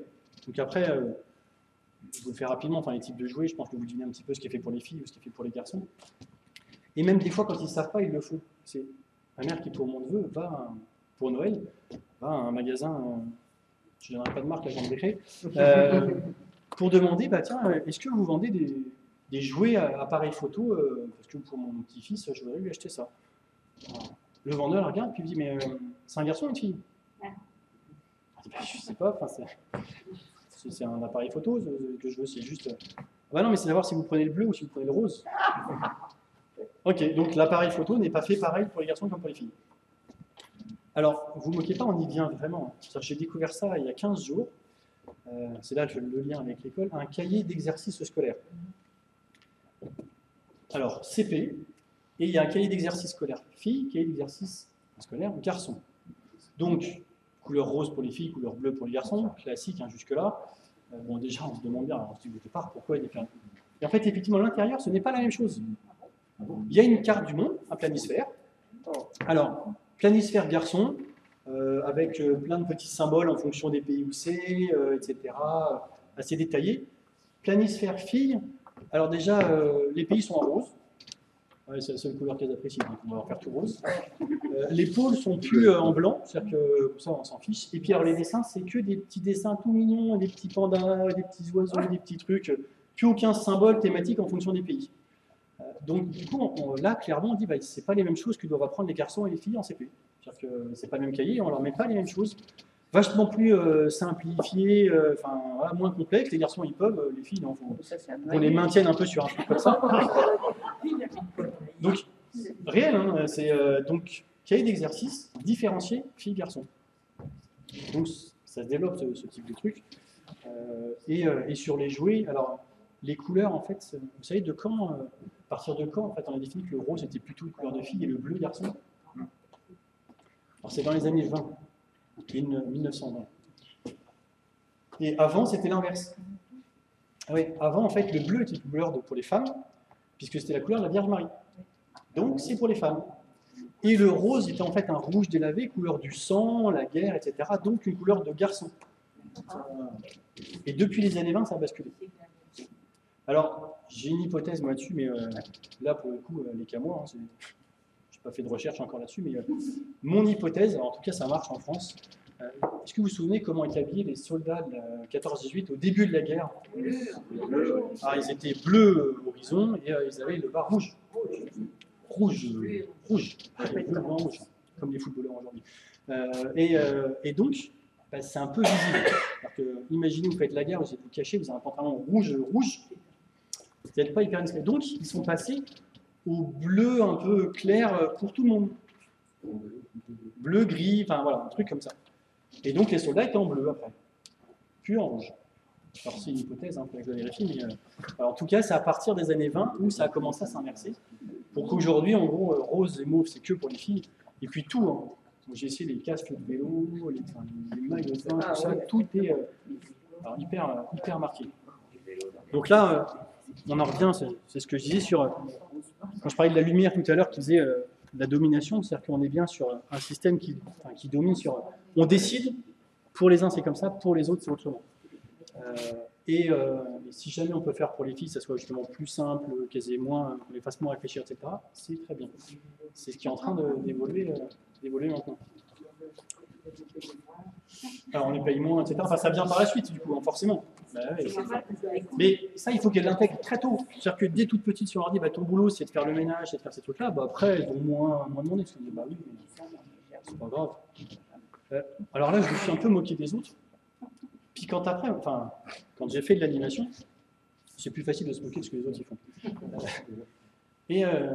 Donc j'arrivais dans une ville, j'étais directeur d'un centre de loisirs. Il n'y a que des loisirs. Voilà. Donc là, c'était centre de loisirs, j'arrive. Et puis la responsable des centres de la ville me dit bah, tiens, on va voir une telle qui est directrice de son centre, tu vois, elle fait des trucs vachement bien, ça te permettra d'avoir des idées, tout ça, parce que le centre où j'étais était un peu moche, mal décoré, enfin, pas terrible. Donc je vais voir la directrice. Et je lui dis bah, alors qu'est-ce que tu fais avec ces. C'était un 6-12 ans, hein. Qu'est-ce que tu fais avec eux? Parce que alors, je rentre, des pingouins partout, enfin, super joli, hein, tout plein de pingouins et tout ça, décorés, enfin, effectivement, c'était magnifique. Elle me dit bah, c'est super simple, regarde, viens voir, je te montre. Je rentre dans une salle, premier gamin, il avait la silhouette du pingouin découpée en noir. Il prend un rond blanc, il colle dessus, il passe à son voisin. Son voisin, il prend un triangle orange, il colle le bec, il passe à son voisin. Qui lui prend 2 ronds blancs, tac, les yeux. Il passe, il fait des points noirs, et l'autre accroche la ficelle, et l'animatrice va accrocher le truc. Véridique, hein. C'est-à-dire que tous, comme ça, alors c'était super beau, hein. Enfin, le centre était vachement bien décoré. Et alors, j'ai pas pu m'empêcher, moi je dis, c'est l'entreprise ton truc ou elle l'a très mal pris. Faut vous dire, je suis pas retourné dans ce centre-là. Mais moi, on m'a dit que mon centre était moche parce qu'il n'y avait pas 2 trucs pareils, parce que. Alors je me moque, mais en même temps, enfin, il n'y a pas que dans ce centre de loisirs-là où on voit ce type de truc où on est vraiment sur de la production et de la production à la chaîne. C'est-à-dire qu'on a un peu tendance à comprendre le pourquoi est-ce que les enfants ils sont là, et on est sur, il faut produire. Après, ça peut s'entendre, hein, des fois, c'est une demande des parents, qu'est-ce qu'ils ont fait? Bah, si c'est juste jouer, ça ne suffit pas, donc il faut montrer un truc qu'ils ont produit. Et pareil, là, on les prépare en gros à la suite, c'est-à-dire que quand ils seront ouvriers, bah, ils vont continuer à produire, hein, ils auront appris dès tout petit, ils vont continuer ces trucs-là. Et de faire passer autre chose, enfin, quand vous expliquez juste, bah, je sais pas, il a joué, il s'est amusé, bah, il n'y a rien de concret et de palpable. Alors maintenant, ils ont trouvé d'autres trucs, c'est qu'ils mettent des caméras et puis c'est relié au portable des parents, donc les parents ils voient bien qu'ils font des trucs. Mais, ouais, vidéo babyphone, on a le vidéo avec des loisirs. Et Et là, bah, ça m'embêtait, mais je me suis dit, finalement, on le retrouve dans plein d'endroits. Enfin, c'est-à-dire que dès tout petit, on les habitue et on les conditionne déjà vachement à plus tard. Reproduire des trucs, pas réfléchir. Pas partout, mais quand même. Et puis, j'étais animateur de colo aussi. Ouais, je suis désolé. Hein. J'ai commencé tôt parce que moi, j'étais en colo, j'avais 7 ans. Donc, là, j'étais bien formaté très tôt. Alors, les colos, tout à l'heure, je critiquais celui qui a inventé les scouts, mais aussi le principe de colo. C'est quand même Baden-Powell, militaire. Ouais, je critiquais. Là. Et c'est lui, un petit peu, fin 19e siècle, qui a pris tous les gamins de quartier de Londres, qui a dit, bah, de toute façon, là, ils font les cons, on va les emmener ailleurs, on va faire des trucs ensemble, et ils vont apprendre autre chose que ce qu'ils font comme conneries dans le quartier. Puis après, ça s'est développé, et alors, notamment en France, dans les années 20-30, c'est beaucoup des enseignants, je peux critiquer aussi juste avant, mais qui se sont dit, on a du temps l'été, donc bah, on pourrait aussi faire d'autres choses parce qu'on aime notre métier, on aime bien les gamins, etc.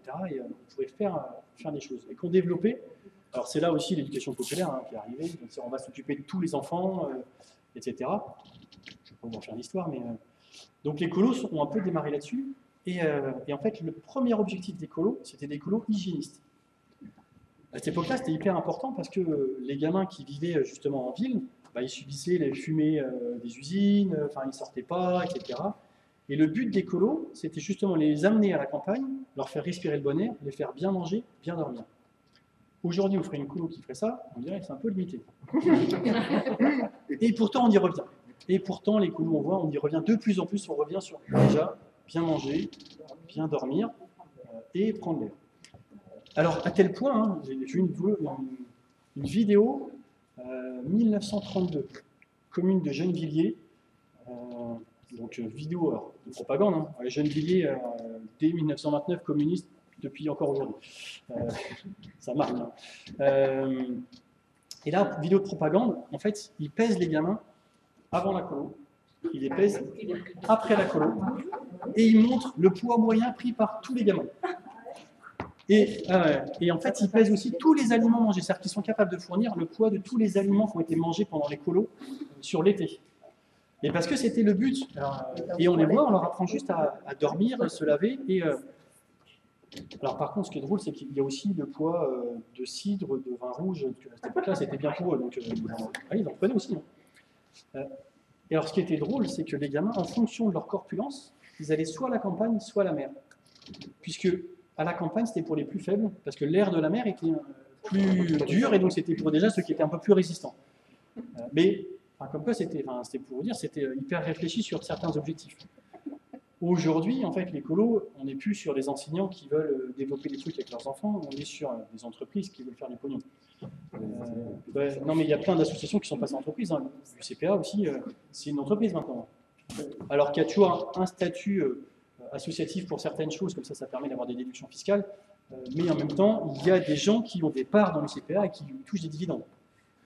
Je cite celui-là parce que c'est le plus connu, mais il y en a d'autres. Donc on voit aussi l'évolution, c'est-à-dire qu'au départ, c'était de dire que ça permet le développement pour les enfants. Et aujourd'hui, quand vous regardez le type d'enfants qui partent en colo, c'est pas ceux qui ont le moins de moyens. Encore moins, c'est bon, il n'y a personne du conseil départemental. Encore moins quand ils n'ont plus d'aide.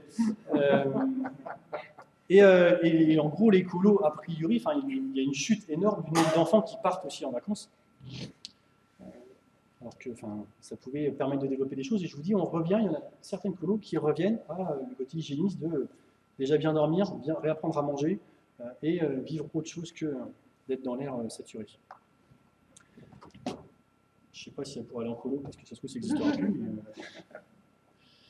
En fait, j'aurais dû vous montrer, quand je la regarde là, sinon je regarde là quand je parle de marchandisation.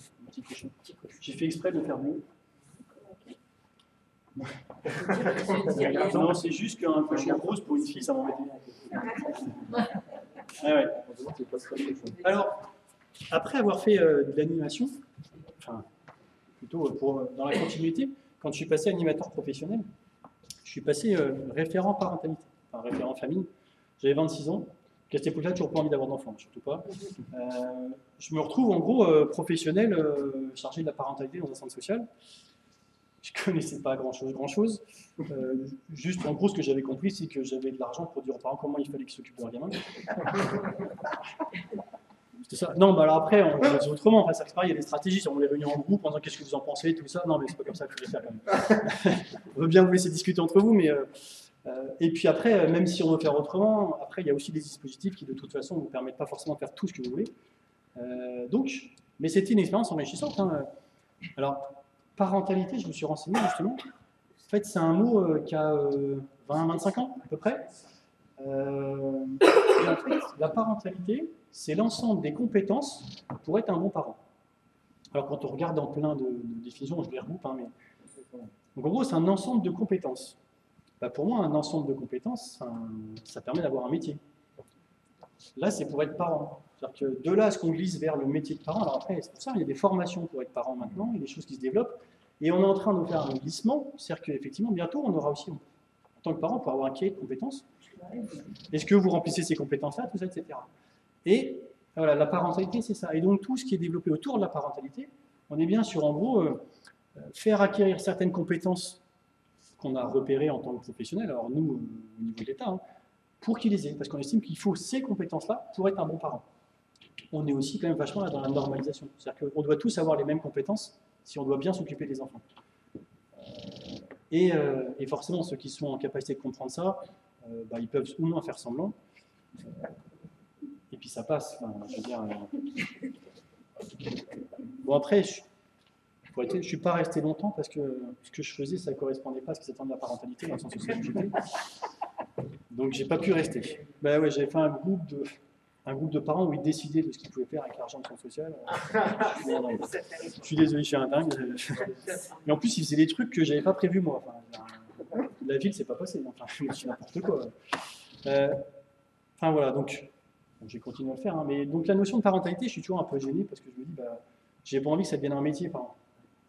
Et pourtant, on arrive aussi pas mal là-dessus. Je vous ai un peu endormi un peu. Alors, c'est peut-être la chaleur aussi. On va faire une autre chanson. Là, je vais mettre dedans. Je vais aller un peu plus loin. Alors, Je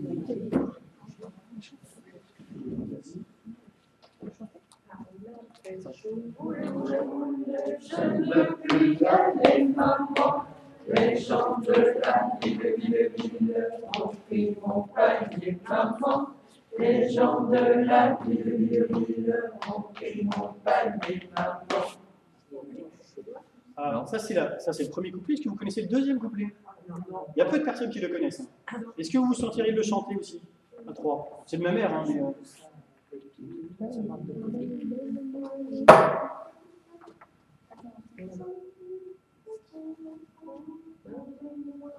Je ne comprends pas le parole. C'est quoi les paroles? Alors, moi, je vais reprendre les... Ah, bah si, justement. Quand tu vois, ils vous tiennent, sont-ils de bons enfants? Quand tu vois, ils vous tiennent, sont-ils de bons enfants? Ils vous font des petites caresses et des petits compliments. Ah oui, deuxième couplet, il est moins souvent dit. En gros, c'est quand même un enfant, alors est-ce que c'est une fille, je ne sais pas, un garçon, qui explique qu'il ne peut plus aller à la pêche au moule. Donc ça, c'est le premier truc qui sort et que je raconte à tout le monde. Après, elle dit pourquoi. C'est-à-dire qu'elle dit, bah, en fait, quand ils vous tiennent, ils vous font des caresses et des compliments. En gros, c'est un enfant qui est en train de raconter qu'il a subi une agression sexuelle. C'est pour ça qu'il ne veut plus aller à la pêche au moule, en fait. C'est parce que les habitants, ils sont quand même pas... Ils se demandent si c'est normal. Bon, voilà, la pêche au moule. Ça part d'une agression sexuelle. Enfin, après, c'est... Alors si, c'est peut-être aussi de la prévention pour dire, bah, si vous le subissez, n'hésitez pas à le dire à vos parents. Mais c'est rigolo, on connaît tous le premier couplet, le deuxième, il n'est pas chanté. Donc, non, vous en souviendrez. Vous pouvez rester au premier couplet. Hein. C'est pas grave. Ouais, bah, je vous ai dit, hein, moi ça m'a passé, c'est pour ça que je suis passé à Brassens et à Gainsbourg aussi. Alors, après aussi, en tant que professionnel de l'éducation, il y a un autre truc qui est vachement bien, je trouve, c'est qu'on apprend à ce que les enfants, quand ils grandissent, donc là 10, 12 ans, 15 ans, ça va devenir de bons futurs capitalistes. Je m'explique. Ben ouais, parce qu'en fait, alors, cette réflexion-là, elle m'a vraiment éclairé au moment où c'est un élu où on discutait justement des financements autour de la jeunesse. Et il nous a dit, bah ouais, mais quand même, il faut qu'ils comprennent, les jeunes, que tout leur est pas dû et que bah, s'ils veulent avoir en gros des vacances, bah, il faut qu'ils mettent la main à la pâte, qu'ils travaillent et qu'ils le méritent en gros. Et là, je me suis dit, en fait, moi je croyais que le travail des enfants et des jeunes, c'était d'être à l'école. Enfin, c'était de bien travailler à l'école, d'apprendre des trucs pour avoir un métier plus tard. Enfin, pour moi, c'est un peu comme si vous, on vous disait, bon, alors le travail que vous faites la journée, c'est juste pour avoir à manger votre loyer. Par contre, si vous voulez des loisirs, il va falloir bosser en plus le soir et le week-end. Hein. Enfin, si, il faut le mériter quand même. Ben, c'est un peu comme ça que je l'ai ressenti. Et je me suis dit, du coup, les jeunes, on leur fait faire alors, plein de travail, il faut qu'ils apprennent à se vendre. Hein. Ben, ils vendent du saucisson, des brioches, des tickets de tombola, des papiers cadeaux, tout ça. Ben, ils se vendent, enfin, en gros, ils comprennent ce que c'est qu'un patron qui leur dit qu'il faut être à l'heure. C'est-à-dire qu'en gros, tôt, on leur dit, ben, hey, vas-y, cravache un peu, faut que tu découvres ce que c'est. Et du coup, moi, je me dis, bah, est-ce que c'est vraiment ça que j'ai envie que les jeunes ils apprennent? C'est-à-dire qu'en plus de ce qu'ils font à l'école, c'est pas, il faut que tu, en gros, plus tard, ils vont comprendre que bah, s'ils veulent vraiment pouvoir vivre correctement, il ne faudra pas faire 35 heures, il faudra faire 40, 45, 50 peut-être. Et c'est pour ça que, bah, du coup, ce qui s'appelle gentiment autofinancement, finalement, c'est un petit peu, bah, on fait travailler de manière légale, en plus, des jeunes, pour qu'ils apprennent bah, le marketing, la com, la vente, etc. Bah, vous m'étonnez qu'après, il y en a plein qui veulent faire école de commerce, études BTS, marketing, tout ça. Bah, depuis qu'ils ont 12 ans, on leur apprend ce que c'est. Logique. Non, vous avez le droit de continuer les autofinancements. Non, puis après, s'ils ne le font pas ou si justement ils nous renvoient ça, on va leur dire qu'en gros, c'est qu'il y a un manque d'autorité. Alors, autorité aussi, alors, je suis désolé, je vais devoir faire, enfin, pas trop long, parce que j'aurais pu faire une conférence entière sur l'autorité. Mais je me dis, je ne peux pas parler d'éducation sans parler d'autorité. Et ce qui est un peu compliqué, c'est un peu comme la lumière en photo. Vous dites, enfin, ça peut très rapidement écraser l'enfant, mais en même temps, s'il n'y en a pas du tout, ben, on ne voit rien. Et c'est quel juste milieu on peut trouver par rapport à ça? Alors, il n'y a pas longtemps, en plus, je ne sais pas si vous vous souvenez, en janvier, quand il y a eu le massacre à Charlie Hebdo, Fillon a quand même dit bah, ça, c'est l'héritage de mai 68. Ben ouais, parce que justement, il n'y a plus d'autorité, donc maintenant, les gens ils font n'importe quoi. C'est un peu raccourci, je trouve. Hein. Alors, là, c'est une citation de sa part que je vous fais. Que je vais vous proposer, c'est d'autres citations, de gens aussi connus que lui. Hein.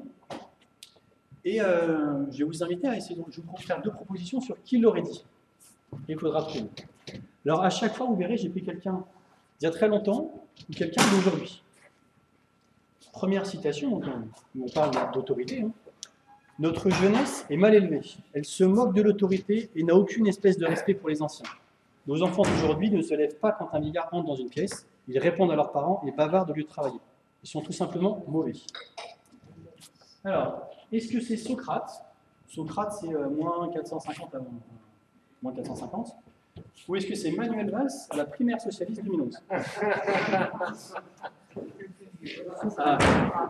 Alors, je vais commencer. Est-ce que, enfin, qui pense que c'est Socrate? Allez-y. Ok. Qui pense que c'est Valls? J'ai dit qui pense, hein, pas qui vote. Hein. Alors, effectivement, c'est Socrate. Il a dit d'autres choses. Hein. Manu, il n'a pas dit ça. Autre phrase après. Je n'ai plus aucun espoir pour l'avenir de notre pays si la jeunesse d'aujourd'hui prend le commandement demain. Parce que cette jeunesse est insupportable, sans retenue, simplement terrible. Donc, est-ce que c'est Hésiode? Donc, Hésiode, c'est un philosophe grec 720 avant Jésus-Christ. Ou est-ce que c'est Xavier Darcos, donc ministre de l'Éducation nationale, qui avait dit aussi que ça ne servait à rien de prendre des enseignants en maternelle avec +5, puisque leur boulot, c'était de nettoyer les couches des enfants et de les surveiller la sieste. Ouais, il avait oublié qu'en fait, pour être en maternelle, il fallait être propre, mais j'étais que ministre de l'Éducation nationale. Donc, est-ce que... Alors, Hésiode, philosophe donc, grec 720 avant Jésus-Christ, ou Xavier Darcos en 2010. Alors, Hésiode. Vous avez bien les anciens, ok. Xavier Darcos? Non, c'est Hésiode. Et ouais. Ouais, déjà à l'époque. Alors, une plus courte. J'aime bien aussi celle-là. Notre monde a atteint un stade critique. Les enfants n'écoutent plus leurs parents, la fin du monde ne peut pas être très loin. Alors, pas loin, les deux peuvent y ressembler. Est-ce que c'est un prêtre égyptien, donc 2000 avant Jésus-Christ, ou est-ce que c'est Bernard Tapie en 88, ministre à ce moment-là aussi?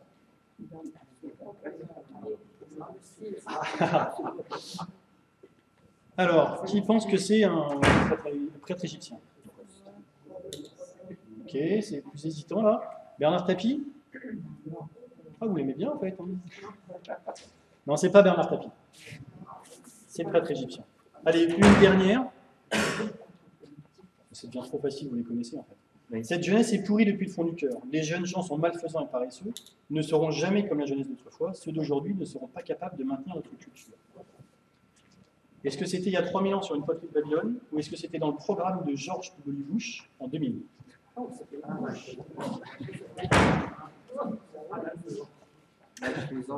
Ah.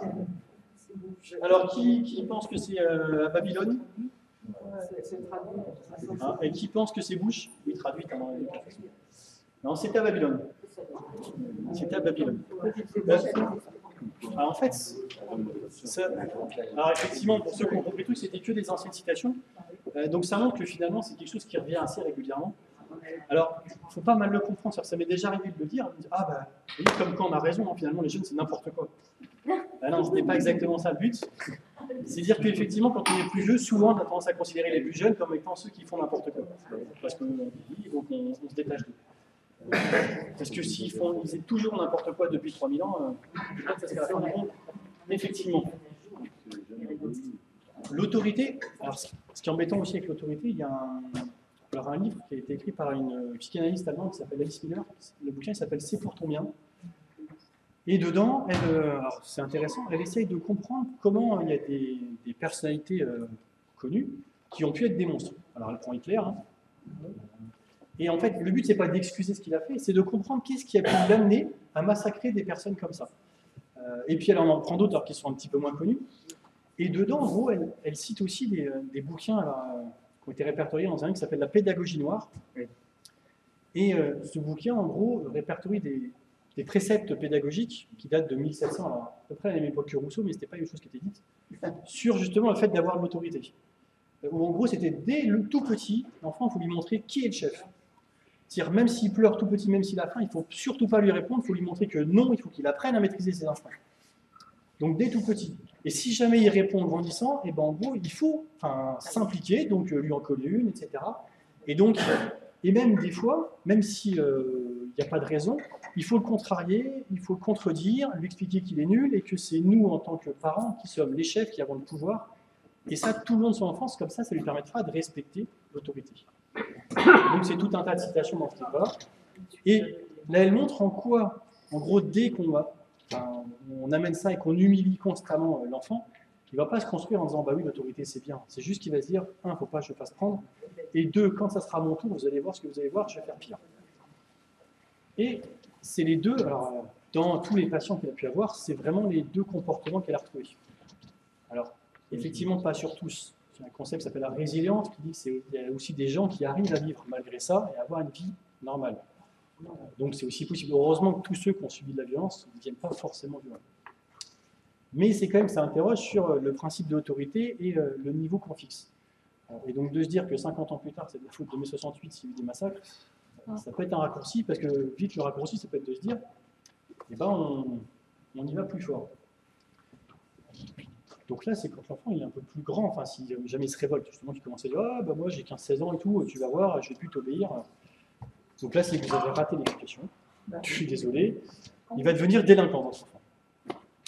Mais, vous avez de la chance, puisqu'il y a, en 2007, un rapport qui a été fait pour essayer de détecter la délinquance très tôt, dès 2 ans. Pas mal quand même, ça. Et puis ils ont même fait mieux, celles qui ont fait même avant, donc pour essayer de savoir comment on peut définir quels enfants potentiellement vont être délinquants. Alors pour ça, ils ont fait un groupe de travail, puis ils ont demandé à des gens, quand même, qui sont un peu professionnels, qui connaissent le métier, de travailler sur ces raisons-là. Alors pour le choisir, ils ont fait un appel d'offres. Hein. Ceux qui ont remporté l'appel d'offres et donc qui ont mené le groupe de travail sur la détection de la délinquance, c'est des gens qui sont chargés de la sécurité nucléaire.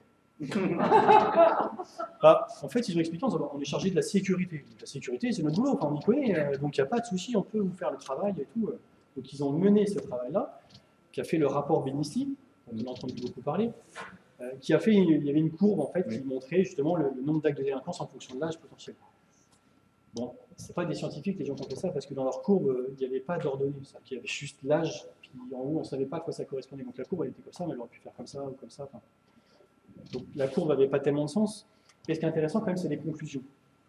C'est-à-dire qu'en gros ils définissent que dès la naissance, on peut potentiellement définir qui est délinquant. Je vais vous faire un petit test. Alors comme ça, si vous avez des enfants, vous pourrez le faire pour essayer de définir le potentiel de délinquance de votre enfant. Alors, le test, il est parti de ce rapport-là. Enfin, c'est-à-dire que j'ai pris des critères, alors j'en ai gardé que 10, il y en avait 17. J'en ai sélectionné certains. Mais donc c'est pris du rapport en disant, bah, c'est comme ça qu'on peut situer si, oui ou non, potentiellement, l'enfant sera délinquant. Donc ce que je vous invite à faire, c'est que vous choisissez un de vos enfants, ou alors vous le faites sur vous, comme vous voulez, ou sur les enfants de votre voisin, ou votre frère ou votre sœur, comme vous voulez. Puis après, sur 10 questions, vous estimerez le pourcentage de délinquance potentielle. C'est facile. Première question, est-ce que c'est un garçon ou une fille? Donc garçon 1 point, fille 0. Ah ben oui, oui. Je vous dis ce qui rapporte un mot. Donc additionnez dans votre tête, puis à la fin on fera des sondages, savoir qui est-ce qu'il faut que je dénonce. Deuxième question, est-ce que l'enfant habite à la ville ou à la campagne? Ville 1 point, campagne 0.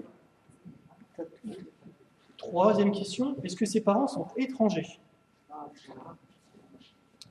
Donc pareil, si c'est le cas, 1 point, si ce n'est pas le cas, 0. Est-ce que les parents sont pauvres? Si c'est le cas, 1 point, alors, seuil de pauvreté en France, qui le connaît? En gros, on va dire 1000 €, si c'est moins de ça, c'est parents pauvres.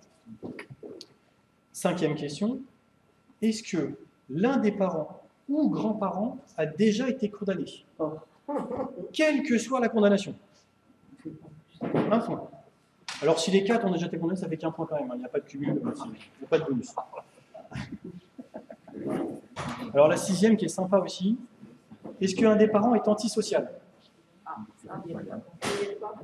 Bah, je sais pas, c'était pas défini plus que ça. Est-ce que c'est qu'il écoute la chanson en question? Je ne peux pas vous dire. Est-ce qu'il est antisocial? 7e, est-ce que la mère est très jeune? Alors, pareil, ils ne précisent pas, donc on va dire très jeune, c'est mineur. Et c'est pas précisé dans le rapport, donc je suis un peu embêté, c'est moi qui interprète. 8e question, est-ce que la mère a un faible niveau d'éducation et est en situation de précarité? La mère. La mère. Le père, on s'en fout. C'est pour la pension, le père. Non, le père, il n'existe pas. Il est déjà parti. Voilà, on présuppose. Donc, 1 point si c'est le cas. Alors là, on va s'intéresser un peu à l'enfant aussi. La 9e, est-ce qu'il a un faible poids de naissance? Faible poids de naissance. Alors, pareil, je ne suis pas médecin, je ne sais pas à partir de quand on estime que c'est faible. J'aurais tendance à dire moins de 2 kg, mais c'est pareil. Peut-être qu'il y a des gens qui sauraient mieux le dire que moi. Et dernière question, dernier critère potentiel, est-ce qu'il est curieux, difficilement fatigable ou pas timide? Un de ces trois-là, ça suffit pour avoir un point.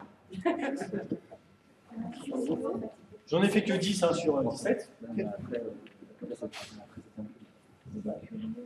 Alors, est-ce que l'enfant est curieux, difficilement fatigable ou pas timide? Après, ça c'est une interprétation. Alors, est-ce qu'il y a des gens qui sont en dessous de 50%? En dessous de 50% potentiellement délinquants. Ok, je vais commencer. En dessous de 50%, c'est-à-dire qu'on a eu moins de 5 points. On m'a dit, dans les 10 critères, est-ce qu'il y en a qui ont moins de 5 points? Bah, quand même, j'étais rassuré, je me suis dit, il n'y a que des potentiels délinquants ici. Et est-ce qu'il y en a qui ont entre 50 et 70%? Ouais, ok.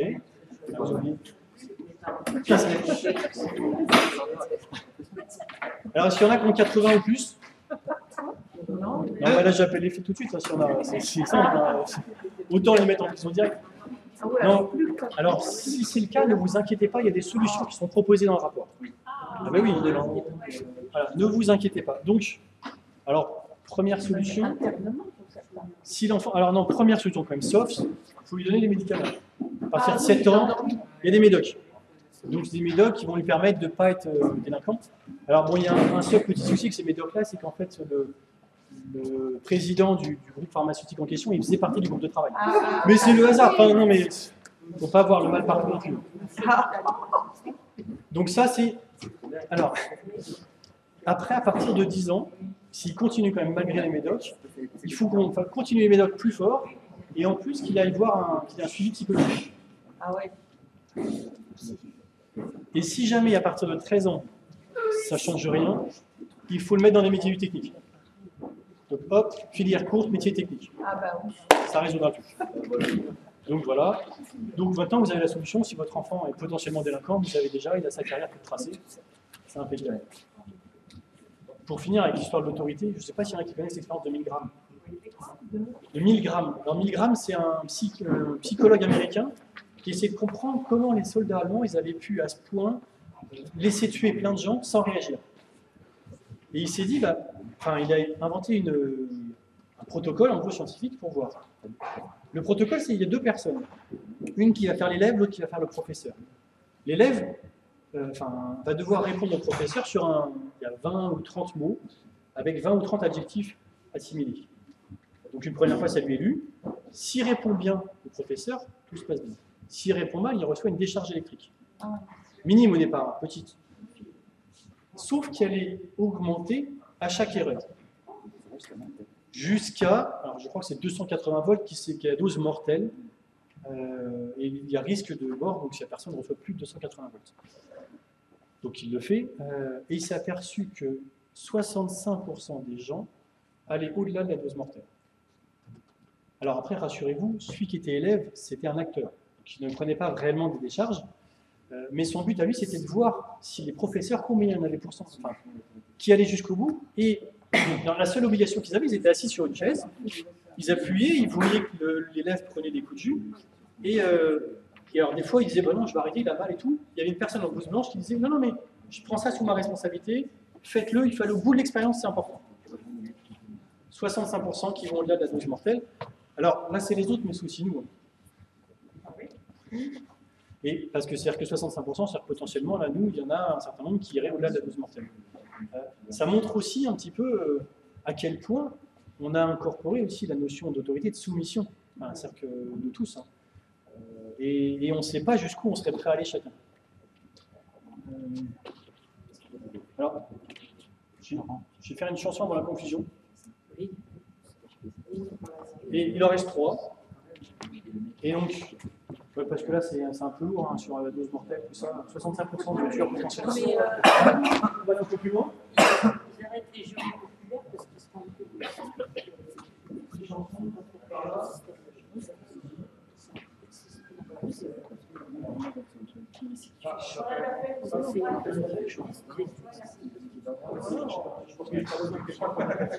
Ça ne pouvait pas marcher. Allez-y.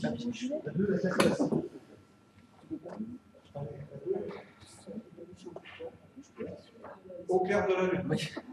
Facile. Au clair de la lune, Mon ami Pierrot, prête-moi ta plume pour écrire un mot. Ma chère est morte, il y a deux sexes. Ouvre-moi ta poche, Il faut s'arrêter là. Alors, est-ce que vous pouvez juste lire la suite? Vous savez, en fait, ce que c'est cette chanson-là? Oui. Alors, allez-y, lisez la suite. je n'ai pas de plume, je suis dans mon lit, va chez la voisine, je crois qu'il y est, garde ta cuisine, on fait le... On va le week-end. Et après, frapper chez la brune, elle répond soudain, qui frappa de la porte? Il dit à son tour, ouvrez votre porte pour le Dieu d'amour. Ah bah oui. et la fin. On cherche la plume, on cherche du feu, en cherchant La sorte. la sorte, oui. Je ne sais ce qu'on trouve, mais je sais qu'il porte sur eux se ferme. La porte se referme. Donc en gros, cette chanson, alors c'est une belle métaphore qui parle de prostitution. C'est-à-dire que le fait d'avoir une lumière à côté de sa porte, c'est-à-dire que la personne à l'intérieur est disponible, et quand même, alors, je n'ai plus de feu, c'est un homme qui chante ça. Hein. Ma chandelle est morte, je n'ai plus de feu. Vous voyez un peu la métaphore ou... Et en gros, il va chez la voisine. J'explique. Il va chez la voisine parce que bah, sa chandelle est morte, hein, il voudrait bien la raviver. Et donc il lui dit oh non, je suis pas disponible, va chez celle d'à côté, elle veut bien. Donc il cherche la plume et tout, et bon finalement, sur eux, la porte elle se referme. Donc en fait, c'est une chanson qui parle de prostitution. Enfin, c'est pas grave, hein, mais avec une belle métaphore. Mais c'est pour ça que pareil au clair de la lune, un peu sympa. Ça permet de comprendre ce que c'est les petites lumières qui sont à voir des fenêtres des fois. Ah bah oui, faut se méfier. Il y en a maintenant. plein dans les quartiers aussi, pas comme tu dis. Alors, Faites de la lumière. ouais. C'est beau, là.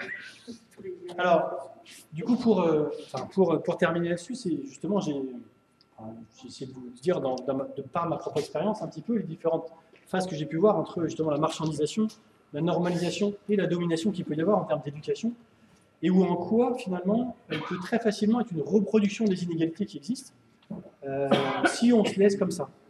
D'autant plus facilement que quand on est un petit peu démuni, on va avoir tendance à regarder ce que nous, on a vécu comme éducation et à reproduire la même chose.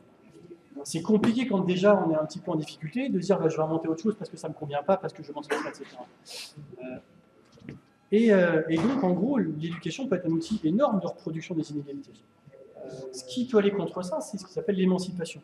On va revenir à la définition de ex ducere, donc on dure hors d'eux. L'émancipation, c'est-à-dire sortir de la main qui vous tient. Et on ça s'émanciper, en gros, c'est se détacher de la main qui vous tient. Donc ça peut être les parents, et tout, etc. Et donc, l'éducation peut amener vers ça. Alors, c'est plus difficile parce que ça veut dire qu'on ne contrôle plus. C'est-à-dire qu'en tant que parent, on ne va pas savoir ce que ça va donner, puisqu'on laisse faire des choses et que ça peut aller, des fois, pas dans le sens qu'on souhaiterait. Alors après, il y a des actions assez drôles qui sont faites et assez simples. Hein. Sur justement les jouets sexistes, vous parlez tout à l'heure de la grande récré. Alors, à Angers, hein, il y a un collectif qui fait ça, des fois, qui y va à le moment de Noël, et qui s'amuse à déplacer les objets, justement, garçons-filles, et à changer les rayons. Bon, au bout de 20 minutes, ils se font dégager du magasin, hein, mais ça donne l'occasion de discuter avec les clients qui au départ ne comprennent pas. Enfin, mais pourquoi est-ce que vous mettez le bazar comme ça et eux expliquent. Bah pour nous, pourquoi est-ce que l'aspirateur il serait forcément dans le truc fille et que le marteau il serait forcément chez les garçons, donc pourquoi pas faire l'inverse et ça permet d'échanger avec eux. Donc action assez simple et qui permet de se dire bah, on peut aussi réfléchir autrement. Alors après, il y en a d'autres sur un truc qui existe, qui est l'éducation nouvelle. Alors pour être très court, c'est aussi de se dire, c'est ce que Rousseau disait, enfin je me suis moqué un peu de lui, mais quand il disait, bah, en gros les enfants ne sont pas des réceptacles qu'il faut remplir, c'est déjà des êtres qui ont tout un tas de choses, il faut juste leur permettre d'exprimer ces choses-là et d'apprendre par eux-mêmes, etc. C'est pas à nous de verser le contenu, de verser le savoir et puis qu'ils se remplissent comme ça.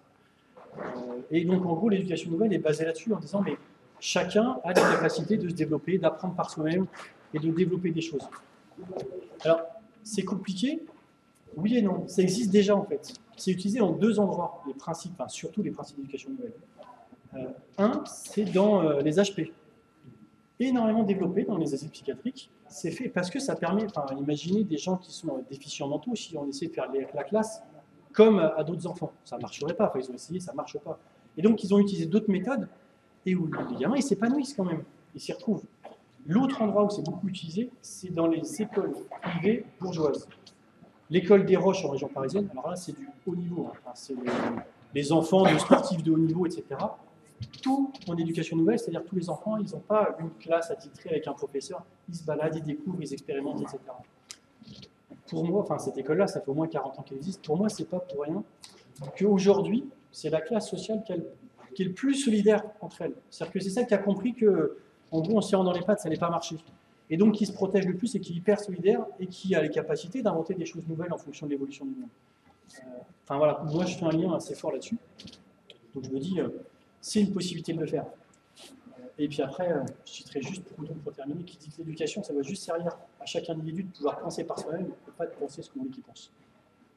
Donc voilà, je vais repartir, donc je vous invite.